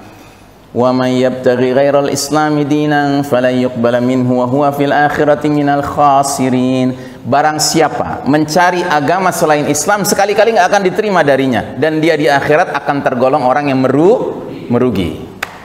Clear kan? Jelas sekali. Allah menegaskan nggak bakal diterima sama Allah milih selain Islam. Yang berarti apa? Only Islam is right, is true. Dalil ketiga surat Al-Hijr ayat 2. Rubama yawaddul ladzina kafaru law kanu muslimin. Seringkali nanti di akhirat orang-orang kafir itu menginginkan sewaktu di dunia menjadi muslim, tapi sudah di akhirat dia baru sadar, aduh gue salah pilih agama gitu. Karena ternyata dia saksikan orang-orang muslim itu pada masuk surga, ada juga yang masuk neraka, tapi di tengah-tengah masuk neraka tiba-tiba si muslim itu keluar, pindah ke jannah gitu. Rupanya keislaman dia menyelamatkan dia dari berada selama-lamanya di neraka, kecuali kalau terlibat dalam dosa yang membatalkan iman. Makanya pentingnya kita tahu dosa yang membatalkan iman itu Pak, jangan sampai kita udah batal iman, ya nauzubillah, terlibat dalam dosa pembatal iman terus masih merasa muslim, masih sholat, masih pergi umroh, masih sedekah dan sebagainya, padahal semenjak batal tuh iman, ya kan, sama Allah nggak dinilai amal soleh itu sebelum dia taubat dari dosa pembatal keimanannya. Makanya kalau Anda pernah mengucapkan kalimat semua agama sama, taubatlah, ya, istighfarilah, ya. Dan kalau Anda pernah ngomongnya di depan orang rame, ya kan, bikin di wall Facebook Anda gitu pengumuman, tanggal sekian di tempat anu jam sekian di depan orang-orang ini saya pernah ngomong begini, sekarang saya nyatakan saya cabut kata-kata saya karena itu ternyata batil. Nah, gitu. Itu satu contoh. Contoh kedua, pembatal iman itu misalnya dosa istihza'u biddin, mengolok-olok agama. Jadi mengolok-olok agama Pak, itu bukan dosa kecil, bukan dosa besar, tapi dosa yang sampai ke derajat membatalkan iman. Apa contohnya? Contohnya berani-berani bilang Allah itu lemah, perlu dibela gitu. Pernah dengar nggak orang ngomong kayak gitu? Nah, sekarang lagi pusing tuh orang. Jadi ya itu kesana nggak dapat dukungan, kesini nggak dapat dukungan, kemana-mana bingung dia gitu. Lawang dia sudah melakukan sesuatu yang sangat berat, kalau dia taubat insya Allah Allah akan kasih pertolongan sama dia gitu. Nah jadi saudaraku rahimakumullah, mengolok-olok agama itu bukan perkara sederhana Pak, itu perkara berat. Kenapa? Karena agama ini dinul haq, agama yang benar, agama ini sempurna Pak. Agama ini bukan kayak muslimin nggak sempurna, kita kaum muslimin nggak sempurna Pak, tapi agama kita, agama Islam ini sempurna Pak. Jadi jangan sekali-kali mengolok-olok yang sudah sempurna, nggak pantas gitu. Nah kan kadang-kadang kita saking semangatnya bilangnya Islam agama paling benar gitu ya, itu kalimat nggak benar Pak. Karena Anda cari di Al-Quran, di hadis nggak akan ketemu tuh Islam agama paling benar, nggak ada. Yang ada dalam Al-Quran tuh dinul haq, agama yang benar. Silahkan dicatat surat At-Taubah ayat 33. Huwallazi arsala rasulahu bil huda wa dinil haqqi liyuzhirahu 'alad dini kullihi walau karihal musyrikun.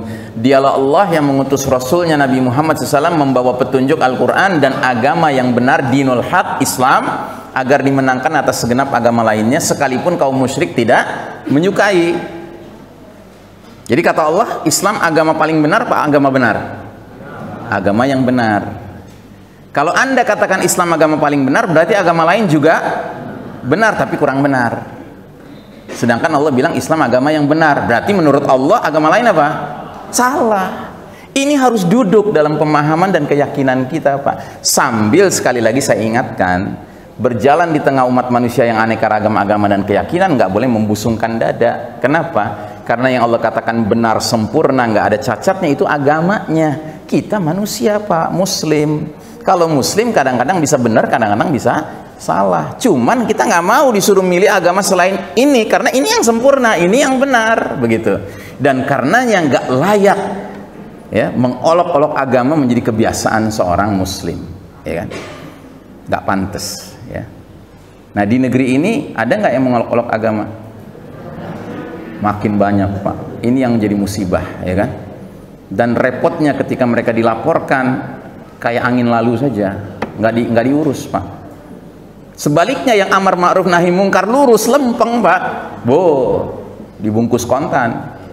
Gitu. Kan aneh sekali gitu. Ini situasi kita benar-benar aneh, Pak. Belum pernah dalam sejarah Indonesia kondisi kita separah ini, Pak. Ya, ini harus kita sadari, Pak. Ya, makanya hati-hati kalau Anda lagi nunggu pesawat boarding gate gitu kan, ada TV gitu. Pas lagi stand up komedi, pas si pelawak bercanda mulai ngerempet bercanda agama. Saat itu juga tinggalkan, jangan dengerin. Karena kalau Anda ikut dengerin, apalagi ikut ketawa, Anda dosanya sama dia. Begitu. Yang lebih ideal lagi kalau bisa cari remote-nya, tak matiin, biar yang lain nggak ikut dosa juga gitu. Oke. Yang berikutnya, setiap anggota keluarga kita perlu kita berikan wawasan ilmu tentang akhir zaman, ya. Nah, salah satu hadis yang sangat penting yang membahas hal ini adalah hadis berikut ini. Rasulullah SAW sholat subuh bersama kami para sahabat. Selesai sholat subuh naik mimbar khutbah dari subuh sampai zuhur. Terus zuhur masuk, beliau turun mimbar melaksanakan sholat zuhur. Selesai naik mimbar lagi, lalu khutbah hingga waktu asar, dari zuhur sampai asar, ya kan?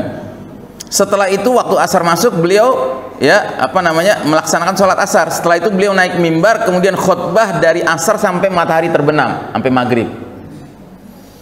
Dalam khutbah tersebut, jadi khutbah yang seharian penuh itu, Nabi beritahu kepada kami semua peristiwa yang sudah terjadi di masa lampau dan semua yang akan terjadi di masa yang akan datang.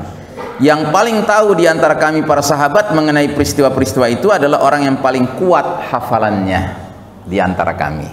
Begitu. Jadi pernah tuh satu hari penuh dari subuh sampai maghrib, Nabi ngisi acara khutbah, ya kan, tanpa henti, ya kan, yang isinya adalah kalau nggak membahas yang dulu, membahas yang akan datang, gitu. Nah, ini termasuk dalil bahwasanya Nabi tidak menutupi satupun ilmu tentang akhir zaman, ilmu akhir zaman atau alamatus sa'ah, tanda-tanda akhir zaman atau tanda-tanda menjelang dekatnya kiamat, ya. Dan salah satu hadis yang sangat penting yang perlu kita semua kuasai pemahamannya adalah hadis tentang roadmap umat Islam. Saya sering mengistilahkan hadis ini hadis periodisasi atau hadis ringkasan sejarah umat Islam dari awal Nabi diutus sampai umur umat Islam berakhir menjelang kiamat. Intinya, apa yang Nabi katakan di dalam hadis ini? Nabi menjelaskan ada 5 babak, 5 periode, 5 fase yang umat Islam akan alami sepanjang sejarahnya. Dan uniknya setiap babak, periode, fase disebut oleh Nabi sesuai dengan karakter sistem kepemimpinannya. Nah, kalau kita perhatikan fase pertama Nabi menyebutnya sebagai fase kenabian, berlangsung selama masa yang Allah kehendaki beberapa tahun, kemudian Allah angkat, Allah akhirkan, Allah selesaikan babak pertama itu. Setelah itu datang babak kedua. Nah, babak pertama adalah babak kepemimpinan langsung Nabi Muhammad SAW. Itu kepemimpinan terbaik, Pak, sepanjang sejarah umat Islam. Yang jadi rakyatnya para sahabat waktu itu. Generasi terbaik juga. Pemimpinnya terbaik, generasinya terbaik. Ya. Setelah itu datang masa periode kekhalifahan yang mengikuti manhaj metode kenabian dalam hal kepemimpinannya selama beberapa masa sampai Allah mengangkatnya. Nah, periode kedua itu periode khalifah-khalifah yang rasyidah, yang terbimbing oleh Allah. Jadi kalau periode Nabi berapa lama? Siapa yang tahu? 23 tahun ya. Karena Nabi diangkat jadi Nabi usia 40, wafat usia 63, berarti 23 tahun kan? Nggak lama, nggak sampai seperempat abad. Nah, periode kedua Khulafaur Rasyidin itu juga nggak lama, cuma 30 tahun. Sudah berlalu, dan ini periode kepemimpinan terbaik sesudah Nabi ya. Terus datang periode ketiga, kata Nabi, namanya periode Mulkan Adon, raja-raja yang menggigit. Selama masa yang Allah kehendaki, dan ketika Allah berkehendak, berlalulah masa itu. Nah, era raja-raja menggigit adalah era sejarah juga, sudah berlalu juga, di mana umat Islam punya pemimpin tertinggi, gelarnya khalifah, yang berarti sistem negaranya namanya khilafah, yang berarti Quran dan Sunnah masih jadi sumber nilai, sumber norma, sumber moral, sumber hukum, ya kan? Cuma masalahnya di babak ketiga itu pergantian khalifah ke khalifah berikutnya niru cara kerajaan, yang berarti sistem waris mewarisi. Nah, cuma periode ketiga ini, Pak, berlangsung lama sekali, 1302 tahun. Silih berganti kerajaan Islam mewarnai sejarah, tetapi ada 3 yang menonjol. Keluarga besar Umayyah, ya, Daulat Umayyah, terus keluarga besar Abbasiyah, Daulat Abbasiyah, terus keluarga besar Utsmani Turki, Kesultanan Utsmani Turki. Berakhir tahun 1342 Hijriah, ya. Loh, kalau memang dia khilafah, kenapa Nabi nggak terusin aja bilang itu kekhalifahan mengikuti manhaj kenabian? Karena memang ada bedanya. Bedanya apa? Pola penetapan khalifah berikutnya sudah sistem kerajaan. Makanya di babak ketiga, kadang-kadang umat Islam punya khalifah yang adil, yang rahmah, yang penuh kasih sayang kepada umat rakyat, tapi kadang-kadang khalifahnya ada yang bengis, Pak, ada yang zalim, gitu. Itu realitas sejarah, Pak, nggak bisa kita pungkiri. Makanya Nabi nggak pernah bilang babak ketiga itu babak keteladanan, bukan keteladanan itu.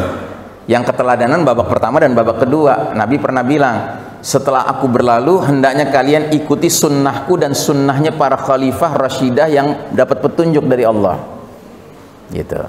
Tapi nggak ada Nabi yang tuh ikuti zaman raja-raja menggigit, nggak ada, gitu. Karena zaman raja-raja menggigit, kata orang Prancis, komsi komsa, 50-50. Kadang-kadang khalifahnya cakep, kadang-kadang khalifahnya ya nyakitin, gitu. Dan para ahli sejarah dari kalangan orang kafir, Pak, ketika belajar Islam, gitu kan, mereka itu kalau ngangkat sejarah Islam, yang diangkat tuh khalifah-khalifah yang nyentrik itu, Pak, diangkat untuk mengesankan khilafah tuh jahat, bengis. Emang bengis, emang bener zalim. Tapi sekalipun zalim, waktu itu umat tidak berontak. Kenapa? Karena ingat pesan Nabi, dengar dan taatlah pada pemimpin sekalipun dia mencambuk kalian, mengambil harta kalian. Loh, kenapa kok nggak berontak lawan yang kayak gitu? Kan zalim. Karena mereka zalimnya personal, Pak. Mereka nggak zalim institusional.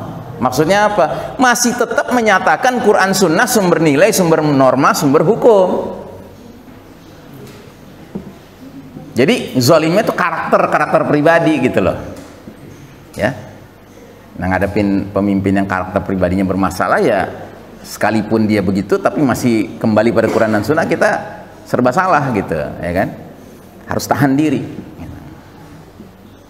Sampai datang babak keempat, namanya babak Mulkan Jabriyah. Para penguasa yang memaksakan kehendak mereka. Sejak tahun 1342 Hijriah, 1924 Masehi, kita sudah memasuki babak keempat, Pak. Kata Nabi, dia berlangsung beberapa waktu sampai Allah kehendaki, maka Allah cabut berlakunya babak keempat. Hari ini kita masih di babak keempat, Pak. Yang sering saya istilahkan sebagai the darkest chapter of the Islamic history, babak paling kelam dalam sejarah umat Islam. Ini babak di mana umat Islam babak belur, gitu. Karena sejak tahun 1924 1342 Hijriah itu Allah nyatakan berakhir kepemimpinan umat Islam atas umat manusia, dan Allah pindahkan tongkat kepemimpinan dunia kepada Barat, Eropa, Amerika, Yahudi kafir, Nasrani kafir. Makanya kacau dunia, ya. Dan semua penguasa karakternya jabriyah, memaksakan kehendak, mengabaikan kehendak Allah dan Rasulnya, gitu. Tanpa kecuali Pak, tanpa kecuali, termasuk di negeri yang mayoritas penduduknya Muslim sekalipun, gitu ya. Dan kita semua yang duduk di majelis ini, kita semua ini produk babak keempat, Pak. Nggak ada seorang pun di antara kita yang pernah ngalamin babak ketiga. Apa ada? 101 tahun yang lalu. Nggak ada kan, umurnya berapa? Angkatan 90, ya kan? Masih muda, Pak. Gitu. Jadi semua kita begitu lahir jreng ke dunia ini sudah berada di babak keempat, babak mulkan jabriyatan. Makanya kalau Anda mau jujur, sejak Anda remaja mulai bisa mikir soal sosial, politik, ekonomi, gitu ya. Kalau Anda mau jujur, pasti nggak pernah puas dengan pemimpin yang ada, gitu. Kenapa? Karena Nabi udah bilang di babak ini semua pemimpin karakternya jabriyah, maksain kehendak, gitu. Ngaku deh, gitu. Jangan sok-sok mengatakan, oh tapi ulil amri, gitu ya. Maaf, ya kan? Ulil amri itu ada syaratnya, Pak. Loh, kok ketawa keras, Pak? Kenapa ketawa keras, Pak? Ulil amri itu dua syaratnya. Syarat pertama harus minkum, dari kalangan kalian, kalangan orang beriman. Itu baru syarat pertama, Pak. Tapi ada syarat kedua, fa in tanaza'tum fi syai'in farudduhu ila Allahi war rasuli in kuntum tu'minuna billahi wal yaumil akhir. Jika kalian berselisih pendapat tentang satu perkara, kembalikanlah urusannya kepada Allah, Al-Qur'an, dan kepada Rasul Sunnah, jika kalian benar-benar iman pada Allah dan hari akhir. Gitu. Jadi yang namanya ulil amri minkum bukan saja dia harus mukmin, tapi dia dalam menyelesaikan semua perkara tidak nengok ke yang lain kecuali kepada Quran dan Sunnah. Apakah itu terjadi sekarang? Jangan dijawab. Simpan masing-masing, kunyah masing-masing, ya kan? Renungkan dalam-dalam, begitu, ya. Ayatnya yang mana? Silakan dicatat, nanti dipelajari surat An-Nisa ayat 59. Yang tadi saya kutip itu surat An-Nisa ayat 59. Sederhana sekali, Pak. Soal kepemimpinan dalam Islam itu sederhana sekali, Pak. Ya. Kalau tuh pemimpin beriman, kembaliin urusan selalu pada Quran dan Sunnah, udah Masya Allah kita harus taat sama dia. Ya, sekalipun kadang-kadang karakternya zalim gitu kan, ya nggak apa-apa dah zalim, tapi dia masih kembali pada Quran dan Sunnah. Tenimbang kelihatannya kelemar-kelemar, manis, santun gitu kan, tapi Quran Sunnah didepak jauh-jauh, Pak, diinjak-injak gitu kan. Maaf, yang kayak gini mah, ya, nengok aja udah malas kita. Nah, jadi memiliki wawasan tentang ilmu akhir zaman ini harus sampai kepada sadar kita sedang hidup di babak keempat dengan segenap ciri-cirinya. Kita harus peduli hadis-hadis Nabi yang memprediksi kondisi akhir zaman. Kita perlu bersiap-siap menghadapi tanda-tanda penting yang segera akan hadir. Kayak sekarang ini, Pak, kita berada di babak keempat nih, Pak. Tadi belum selesai ya hadisnya ya. Ada babak kelima, Pak, terakhir. Babak kelima, kalau babak keempat ini sudah berakhir, kata Nabi, tegak kembali ke khalifahannya mengikuti pola manhaj kenabian. Kemudian Nabi diam. Kemudian Nabi diam itu isyarat sampai disitulah umur umat Islam. Yang berarti kalau kita lihat judul babak kelima, ujung akhir perjalanan umat Islam ini husnul apa su'ul khatimah? Husnul itu artinya baik apa buruk? Baik, ya kan? Benar. Katanya khilafah nggak boleh. Kok Anda bilang kekhalifahan terakhir itu jadi baik gitu? Kan katanya nggak boleh kekhalifahan.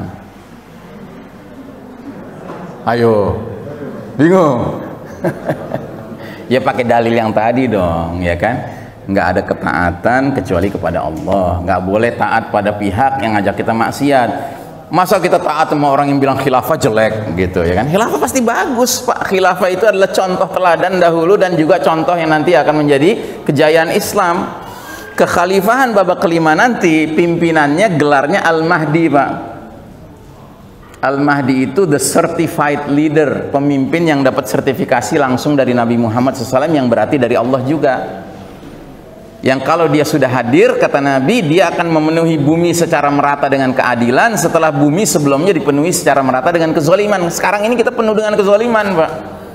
Kalau Al-Mahdi muncul, dia menjadi turning point, ya, titik balik kita. Tapi dia nggak bisa berjuang sendiri, dia harus berjuang bersama umat, gitu.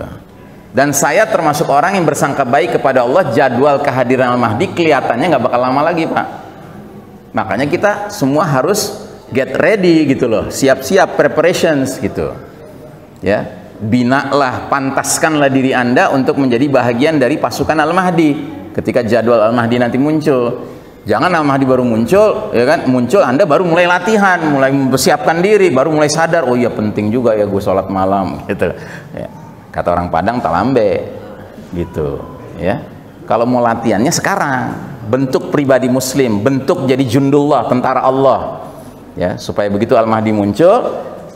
Anda tahu nggak, kalau Al-Mahdi muncul, ya, nanti viral dia beritanya. Dan karena viral, media mainstream bakal bilang dia teroris number one after Usama bin Laden, Mbak. Tapi kalau Anda punya ilmunya, Anda akan tetap mengatakan, oh, serah media mainstream mau bilang apa, gue yakin nih dari hadis-hadis Nabi, ini Al-Mahdi, berarti gue harus gabung sama dia. Tapi itu nggak mungkin muncul keinginan seperti itu kalau kita nggak membina diri dari sekarang, gitu. Tapi Ustadz belum tentu kan, sampai kita meninggal ketemu Al-Mahdi, betul belum tentu. Apalagi model saya, Pak, udah kepala 6 begini, udah lansia kan, ini udah lansia nih, ya kan, cucu baru 13 gitu. Nah, model saya ini harus sadar diri, bisa jadi sampai akhir hayat saya nggak ketemu Al-Mahdi, tapi bisa jadi anak kita ketemu. Makanya warisan ilmunya mesti ditransfer ke anak, ke cucu, dan seterusnya, ya. Nggak kita, mudah-mudahan anak kita, nggak anak kita, mudah-mudahan cucu kita, begitu. Oke, kita lanjut. Jadi kita bersiap siaga menghadapi tanda-tanda penting yang segera hadir, ya. Contohnya tadi, bersiap siaga dengan munculnya Al-Mahdi, ya. Jangan sampai ketinggalan kereta, Pak. Al-Mahdi muncul, kita nggak gabung sama dia. Yang lebih parah lagi, kita ngikutin media mainstream, ikutin, oh teroris, jangan diikuti, gitu ya. Nah, udah salah kapling dah kalau udah kayak begitu. Nanti justru Dajjal muncul, rame-rame dukung, gitu. Al-Mahdi ditolak, pasti Dajjal didukung. Tapi kalau Al-Mahdi disambut, ya kan, kita tolak Dajjal. Gitu. Karena itu paket, Pak, paket wala wal bara, loyalitas dan berlepas diri, gitu. Yang keempat, kita harus bersabar dan istiqomah mengikuti skenario Allah Subhanahu wa taala. Ya, akhir zaman ini skenarionya sudah jelas, Pak.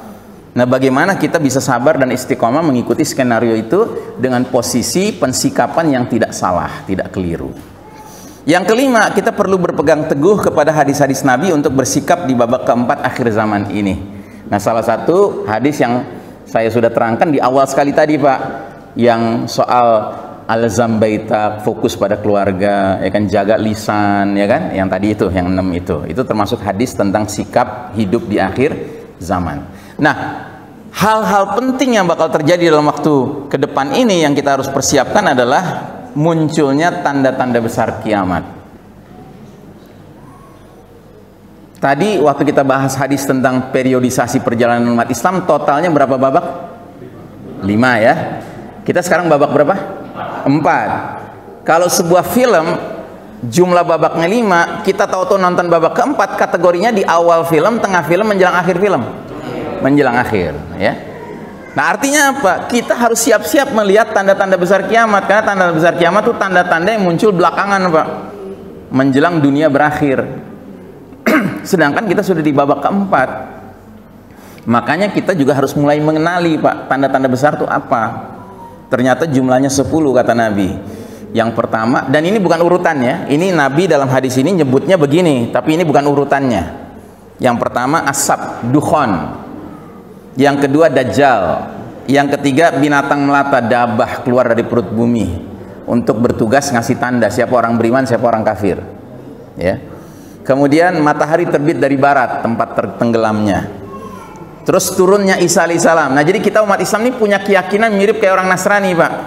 Orang Nasrani meyakini Jesus Christ will descend from the heavens, ya kan? Akan turun dari langit. Sampai di situ kesamaan kita ada. Tapi sisanya beda. Sebab mereka meyakini Yesus Kristus nanti akan mendirikan kingdom of heaven, ya, kerajaan surgawi yang berarti landasannya Nasrani, Trinitas.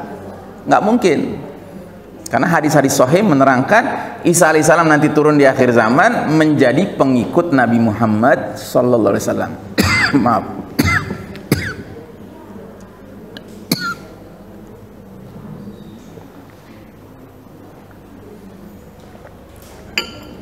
Bahkan Isa alaihissalam kalau sudah turun di akhir zaman nanti, dia akan membunuh Dajjal, dan dia akan mengajak semua orang di luar Islam untuk memeluk Islam.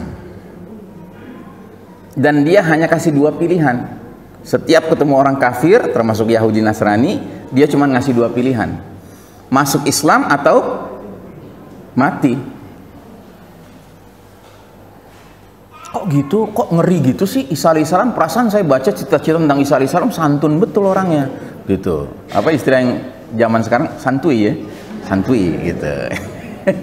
Ya kan? Bener, Isa alaihissalam itu santun orangnya pada zamannya. Tapi pada zaman nanti dia turun di akhir zaman, dia tahu dirinya adalah tanda menjelang berakhirnya dunia ini. Adalah keterlaluan kalau orang kafir masih hidup, masih ngeyel, nggak mau nerima agamanya Nabi akhir zaman Muhammad SAW al-Islam ini.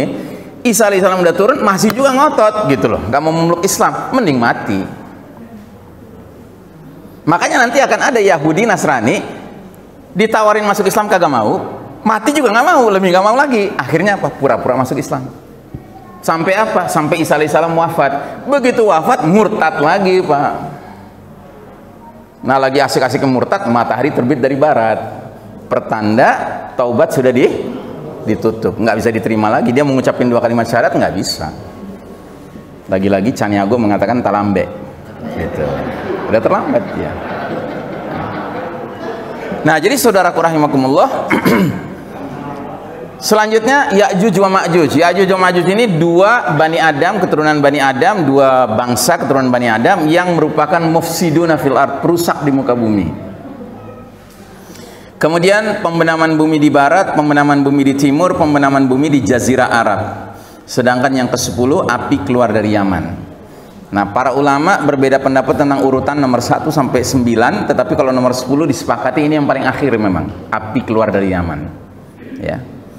Nah, jadi ini ada bahasannya masing-masing, Pak. Nggak mungkin sekarang kita bahas, tapi ini sekedar melontarkan wawasan ya, supaya kita semua bersiap-siap ya. Baik. Yang kelima, setiap anggota keluarga beriman hendaknya menyadari hadirnya konflik abadi dan hakiki sepanjang sejarah Bani Adam.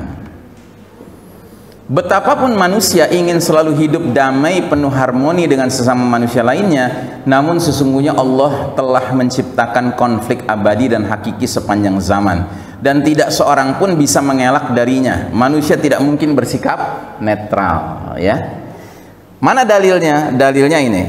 Qala bitu ba'dukum li ba'din adu. Allah berfirman kepada ayah bunda kita Adam dan Hawa alaihi wassalam, turunlah kalian semua, kalian berdua dari jannah ini, diletakkan ke bumi, ke ard ini ya.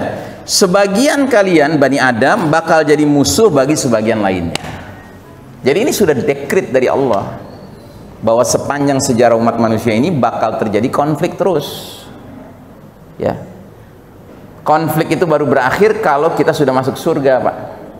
Semua ahlul jannah ya akan berada di dalam surga, kata Nabi, seperti satu hati. Itu nggak ada konflik di antara mereka. Semua saling berkasih sayang. Gitu.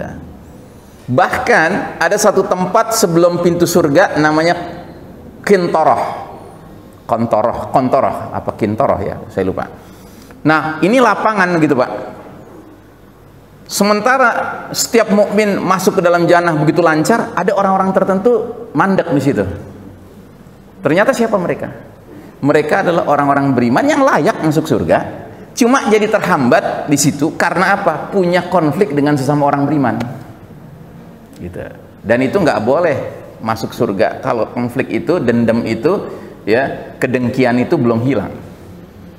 Sampai-sampai digambarkan oleh Ibnu Katsir dalam kitab tafsirnya, akan ada dua orang beriman sewaktu di dunia mereka bersahabat, tapi terjadi slack sehingga mereka konflik, dan konfliknya dibawa mati, Pak, nggak selesai. Nah, ternyata mereka dua-duanya berhasil nyebrangin sirat di atas api neraka sampai di Qintoroh. Dua-duanya ada di situ. Akhirnya yang menyelesaikan siapa? Allah langsung. Allah nanya kepada salah seorang dari mereka berdua, "Hai fulan, benarkah ini saudaramu?" Benar. Benarkah dia pernah menzolimimu? Benar. Apakah engkau mau memaafkan dia? Tidak. Gitu. Loh, mengapa? Dia kan saudaramu, kenapa engkau tidak memaafkan dia? Karena setelah dia menzolimiku di dunia, dia tidak pernah menunjukkan penyesalannya. Gitu. Jadi engkau tidak mau memaafkan dia? Tidak. Sama Allah diperintahkan, angkat kepalamu. Jadi si orang yang nggak mau maafin ini ngangkat kepala. Tiba-tiba dia lihat di depannya ada rumah mewah, terbuat dari kaca semuanya. Saking bengongnya dia sampai dia nanya, ya Allah, ini rumah milik Nabi mana? Ini rumah milik mujahid mana yang mati syahid di medan perang mana? Ya kan? Kata Allah, ini rumah kamu. Ah, rumah saya. Ya kan? Iya, ini rumah kamu. Kamu boleh masuk ke situ, tapi ada syaratnya. Apa syaratnya ya Allah? Maafkan saudaramu. Dia teriak langsung, sekarang ya Allah, aku maafkan saudaraku, aku maafkan saudaraku.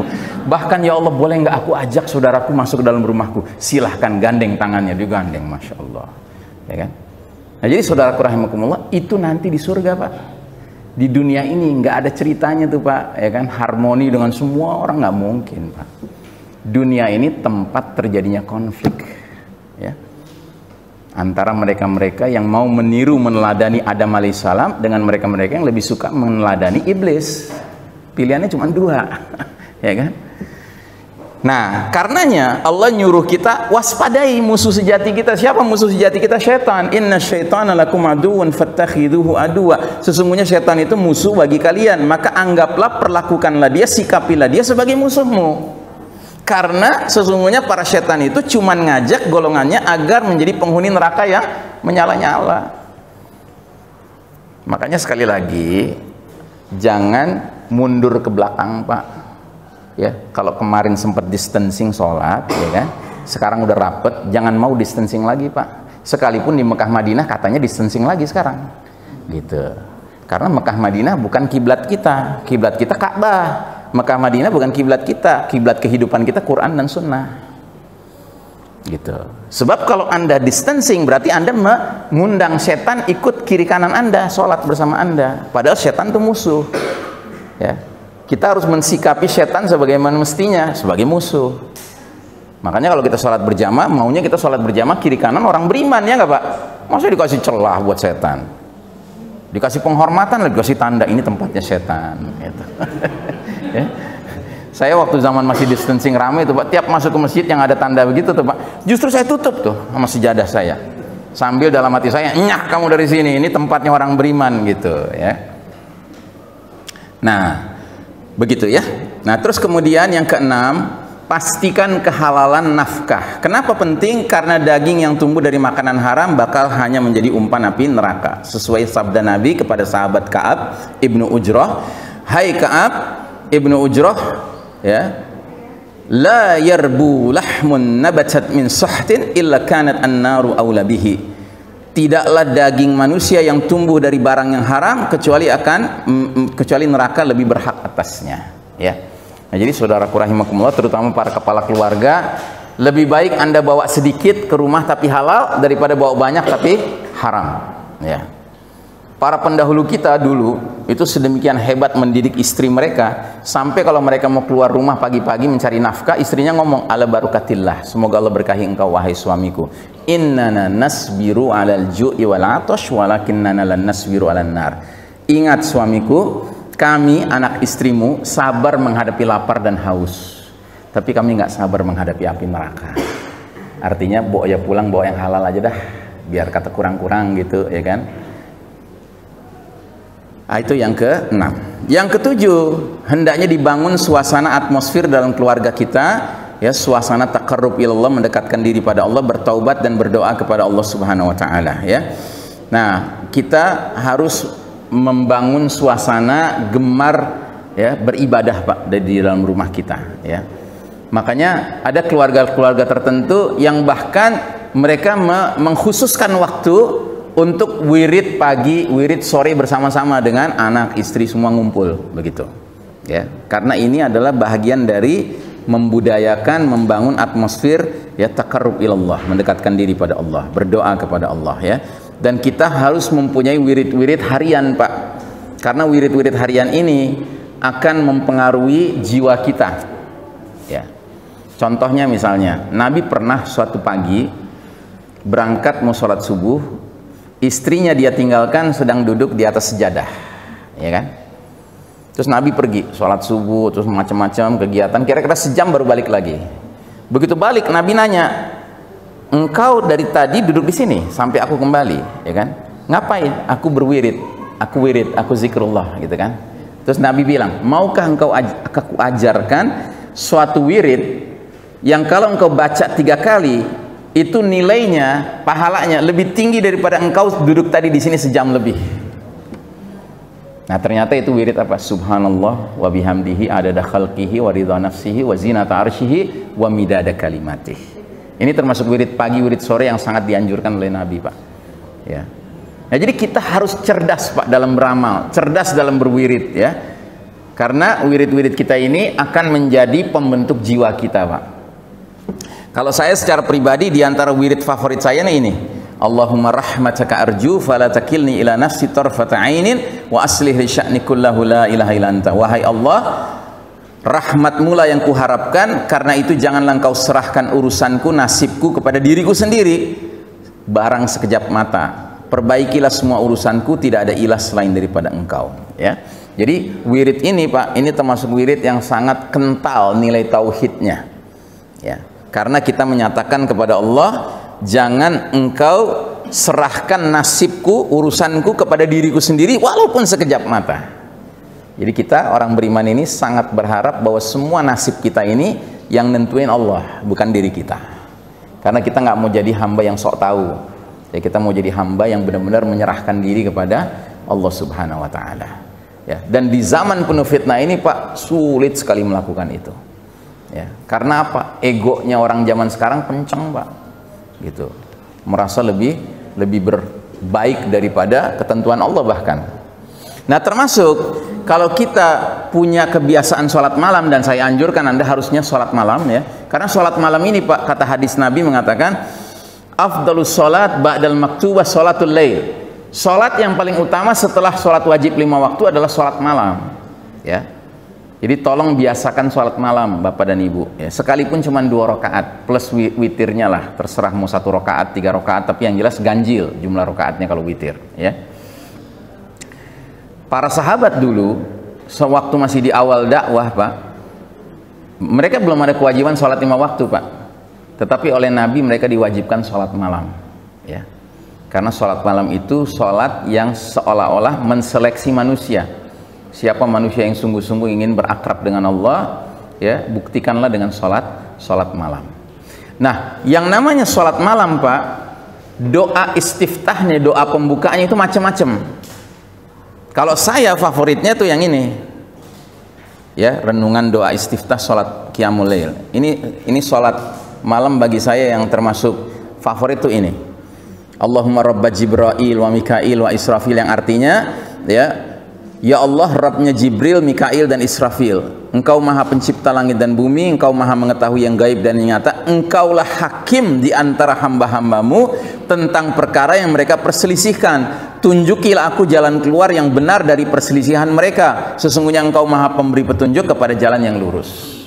Kenapa saya memandang ini sebagai doa istiftah favorit? Karena kita sekarang hidup di era banyak sekali perbedaan pendapat, Pak. Ada yang andem, ada yang pro-dem, ya kan? Anti demokrasi, pro-demokrasi. Yang mana yang benar? Ada yang anjus dan pro-njus, ya kan? Ya, ada yang anti enjus, ya, tahu enjus ya? Ada yang pro-enjus, gitu, ya kan? Mana yang benar? Nah, sebelum bertanya pada diri sendiri, tanyalah pada Allah tengah malam. Nah, termasuk ada doa pembuka sholat malam yang juga bagus sekali, Pak. Ini panjang doanya, tetapi yang ingin saya garis bawahi di sini ada kalimat. Nah, langsung terjemahnya saja, ya Allah, bagimulah segala pujian, Engkau maha memelihara langit dan bumi, dan seterusnya, ya. Terus kita katakan, Engkaulah al-haq, Engkaulah yang maha benar, janjimu hak, benar, perjumpaan denganmu itu benar, firmanmu, ucapan-ucapanmu, kalamullah itu benar, surga itu benar, neraka itu benar.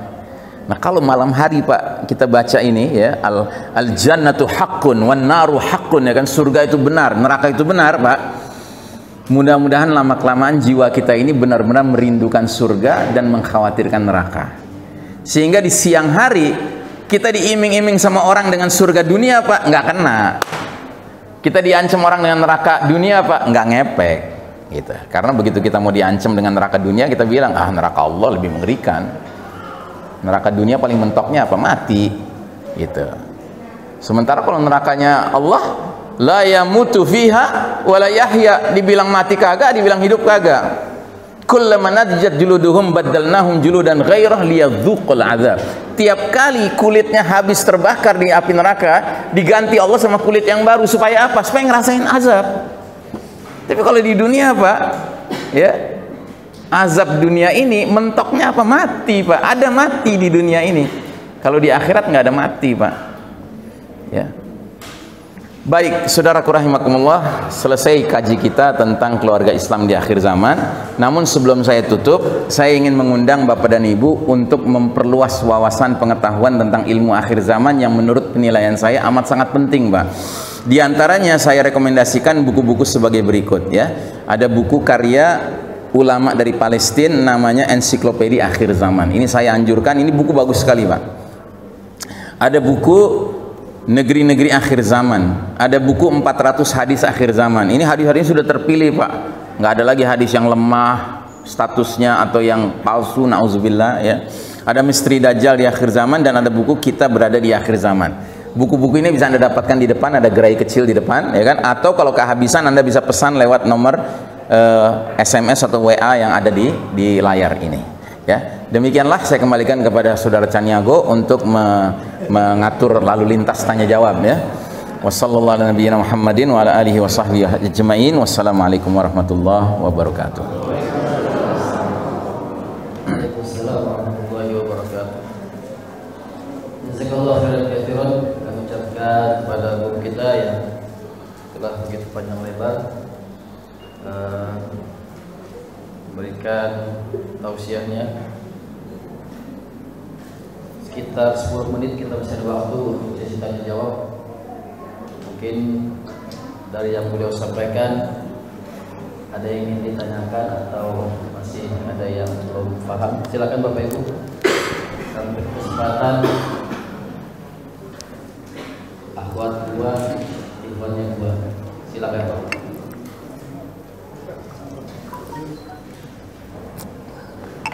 Sudah paham semua ya? Tinggal konsen aja kalau itu. Kalau nggak ada pertanyaan, udah paham. Tinggal door prize, kalau gitu door prize. Door prize ya. Gimana, Bapak Ibu? Ya silakan, Mas Budi.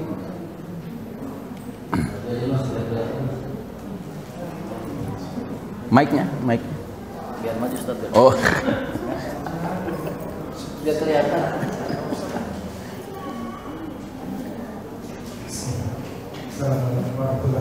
Waalaikumsalam.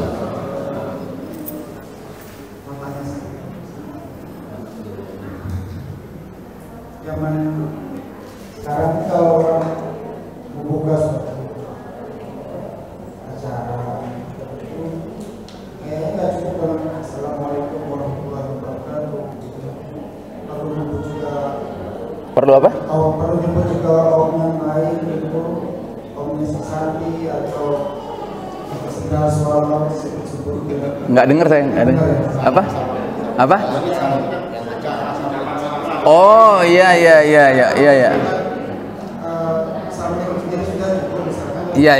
Oke. Iya. Pertanyaannya dalam diri kita itu membaca menyebutkan semua itu selesai. Pengaruh ke akidah. Iya. Itu aja. Oke. Terima kasih. Waalaikumsalam. Terserah, Anda moderatornya. Kalau saya yang ngambil nggak moderat lagi.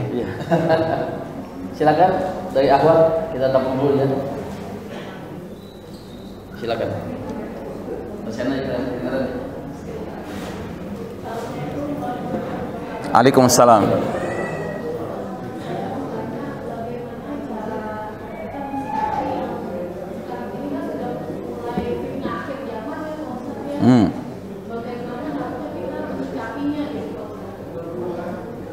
Oke.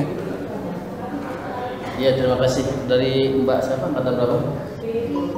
Angkatan 19. Jadi Mas Budi angkatan 90. 91. Aduh, 2006. Saya langsung Ustaz. Jawab. Pertama, iya langsung Ustaz. Oke. Dari Mas Budi. Baik, Mas Budi. Jadi yang Anda maksud tuh yang biasanya dikerjakan pejabat ya? Wah, gitu dong. Jadi clear gitu, ya kan? Ya, jadi mereka-mereka yang mengawali ya pidatokah, ceramahkah ya kan dengan bukan saja mengucapkan Assalamualaikum warahmatullahi wabarakatuh yang merupakan salamnya kaum muslimin ya kan, tapi ditambah lagi dengan salamnya orang Buddha, salamnya orang Kristen, salamnya orang Yahudi gitu ya. Ini bagaimana? Ada nggak kaitannya dengan urusan akidah kita? Jelas ada. Minimal kaitannya adalah hadis Nabi yang mengatakan man tasyabbaha biqaumin fahuwa minhum. Barang siapa niru-niru kaum lain selain kaum muslimin, dia jadi sama dengan golongan mereka. Gitu. Ya. Jadi kalau memang salamnya kita kaum muslimin adalah assalamualaikum, ya sudah selesai, itu aja yang kita pakai. Gitu. Karena bisa jadi kalau seandainya orang ya pakai salamnya orang beriman, salamnya orang Yahudi, salamnya orang Buddha, orang Hindu gitu ya, nanti bisa diartikan bahwa dia nganggap semua tuh sama aja. Nah akhirnya larinya ke pluralisme tadi Pak. Sedangkan tadi saya juga katakan pluralisme ini bentuk ajaran, faham, ideologi yang kalau kita telan bulat-bulat bisa menyebabkan kita bukan sekedar terjerumus dosa kecil, dosa besar, bahkan dosa yang bisa membatalkan keimanan. Begitu, ya kan? Nah, mungkin kalau kita renungkan, kita coba kunyah-kunyah ya, kira-kira apa ya alasan pejabat seperti itu? Bisa jadi alasannya karena dia ingin mengungkapkan dirinya itu mengakomodasi semua jenis manusia, gitu, ya kan? Dari sisi itu kelihatannya benar, tapi masalahnya adalah ini masalah keyakinan, masalah akidah. Kalau urusan akidah kita itu nggak boleh campur aduk Pak. Kalau urusan akidah kita harus menetapkan akidah kita ini apa, dan kita tampil dengan sesuai identitas akidah kita, dan itu nggak ada urusan dengan orang lain Pak, orang agama lain. Bahkan saya yakin orang agama lain ketika seorang muslim pidato cuma ngucapin assalamualaikum, dia nggak akan tersinggung. Kenapa dia tersinggung? Lah dia muslim, ya muslim wajar dong assalamualaikum gitu.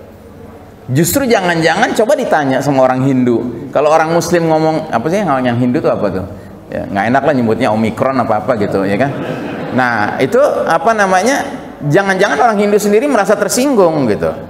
Lu ngapain lu ngucapin kalimat kayak gitu, lu ngerti juga kagak kan gitu ya kan. Jadi janganlah sok lebih toleran daripada orang lain gitu ya. Toleransi dalam Islam tuh batasnya jelas, lakum dinukum waliyadin, itu batasnya. Bagi kalian agama kalian, bagi kami agama kami. Jadi jangan dicampur adukkan. Nah jadi kembali pertanyaannya, ada kaitan dengan akidah? Jelas ada kaitan, dan kaitannya itu sangat mengerikan ya, bisa-bisa masuk dalam kategori membatalkan keimanan gitu ya. Kemudian ibu ini pertanyaannya singkat sekali tapi jawabannya sulit Bu, karena pertanyaan ibu, saya ulangi lagi ya, pertanyaan ibu itu adalah bagaimana mensikapi fitnah akhir zaman. Masya Allah, ini sulit sekali jawabnya, karena fitnah akhir zaman tuh macam-macam, banyak sekali. Fitnah yang mana gitu. Dan yang tidak kalah pentingnya adalah ada hadis yang mengatakan bahwa di akhir zaman fitnah ini akan kian memuncak, nggak kian menurun Pak, kian memuncak sampai keluarnya puncak fitnah. Apa puncak fitnah? Dajjal. Begitu. Maka kata Nabi, barang siapa yang selamat dari suatu fitnah, niscaya dia akan selamat menghadapi fitnah berikutnya. Tidak ada fitnah di dunia ini, baik kecil maupun besar, kecuali muncul dalam kerangka menjemput fitnah Dajjal. Jadi fitnah-fitnah akhir zaman itu kayak gunung fitnah. Makin berat, makin nanjak dia. Kalau di level paling bawah gunung kita berhadapan dengan fitnah, sanggup kita bersabar dan istiqomah, maka kita naik ke level berikutnya, insya Allah akan sanggup. Di level berikutnya kita sanggup sabar dan istiqomah, naik ke level berikutnya kita akan sanggup. Terus sampai ke puncaknya, kalau umur kita sampai pada umur keluarnya Dajjal nanti, terus Allah takdirkan kita ketemu Dajjal, karena di level-level sebelumnya kita udah lulus terus ya kan, maka ngadepin Dajjal pun kita tahu bersikap bagaimana. Tapi barang siapa yang di level paling bawah gunung fitnah saja sudah terpuruk, sudah kena pengaruh, kena fitnah dari Dajjal-Dajjal kecil ya, niscaya naik ke level berikutnya dia akan lebih terpuruk lagi. Naik ke level berikutnya lebih terpuruk lagi, sampai kalau umurnya ke zamannya Dajjal muncul dan dia ketemu dengan Dajjal, lalu Dajjal mengatakan ana rabbukum, aku Rabb kalian, dia akan segera menyatakan anta rabbuna, oh engkau Rabb kami, tolonglah kami sudah kelaparan. Maka Dajjal, langit turunkan hujan, turun hujan, bumi keluarkan tanam-tanamanmu, keluar tanam-tanamannya, sehingga orang-orang yang mengakui Dajjal sebagai Rabb ini dikasih surga sama Dajjal. Tapi hakikatnya itu memesan nerakanya Allah di akhirat nanti. Sebaliknya orang-orang yang beriman, yang istiqomah, yang sabar, ketika Dajjal bilang ana rabbukum, mereka bilang Rabbuna Allah, anta al-masihud Dajjal, Rabb kami Allah, kamu ini al-masihud Dajjal.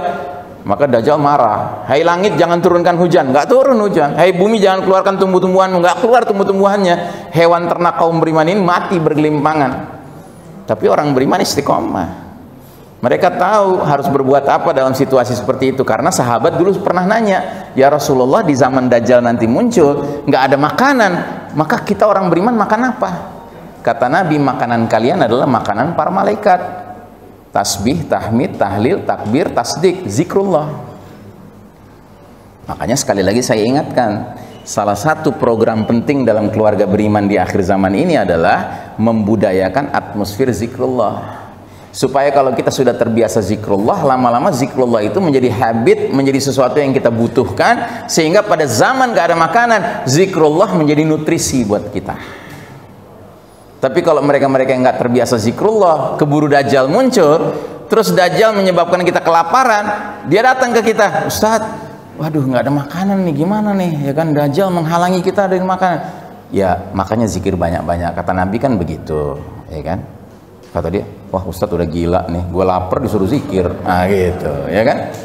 Karena apa? Nggak terlatih, gitu. Nah jadi ibu, saya nggak bisa menjawab pertanyaan ibu secara lengkap, karena apa? Fitnah akhir zaman ini macam-macam sekali ibu, aneka ragam, dan masing-masing fitnah itu ada pensikapannya tersendiri yang harus kita hadapi, begitu. Dan masing-masing kita punya titik kelemahan yang berbeda-beda dalam menghadapi fitnah. Ada yang titik kelemahannya menghadapi fitnah harta, ada yang titik kelemahannya menghadapi fitnah tahta, ada yang titik kelemahannya menghadapi fitnah wanita, ya kan? Dan yang lain-lainnya masih banyak Pak, fitnah lainnya, ya. Saya kira itu jawaban saya. Mohon maaf nggak bisa memuaskan, tetapi saya harus menjawab, maka itulah kira-kira rumusannya, ya. Satu pertanyaan lagi silakan.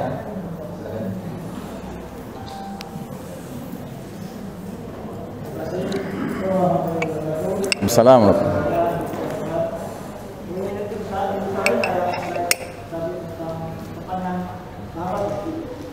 Yang mana? Yang paling awal. Oke, sebentar.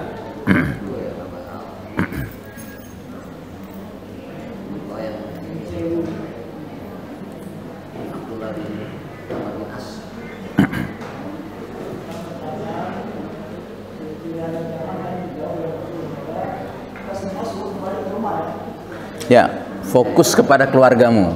Ini nih, ini jawaban Nabi ini.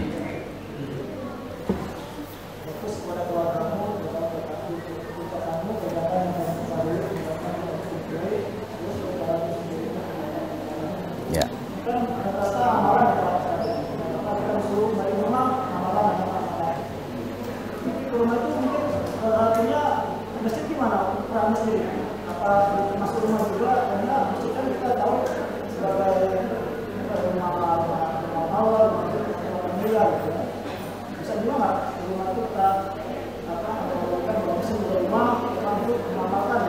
Oke.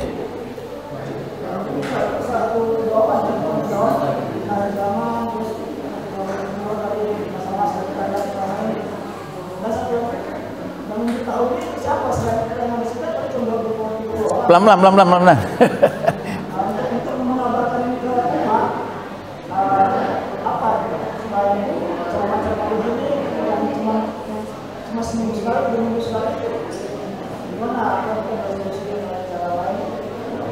Oke, ngerti saya pertanyaannya. Iya.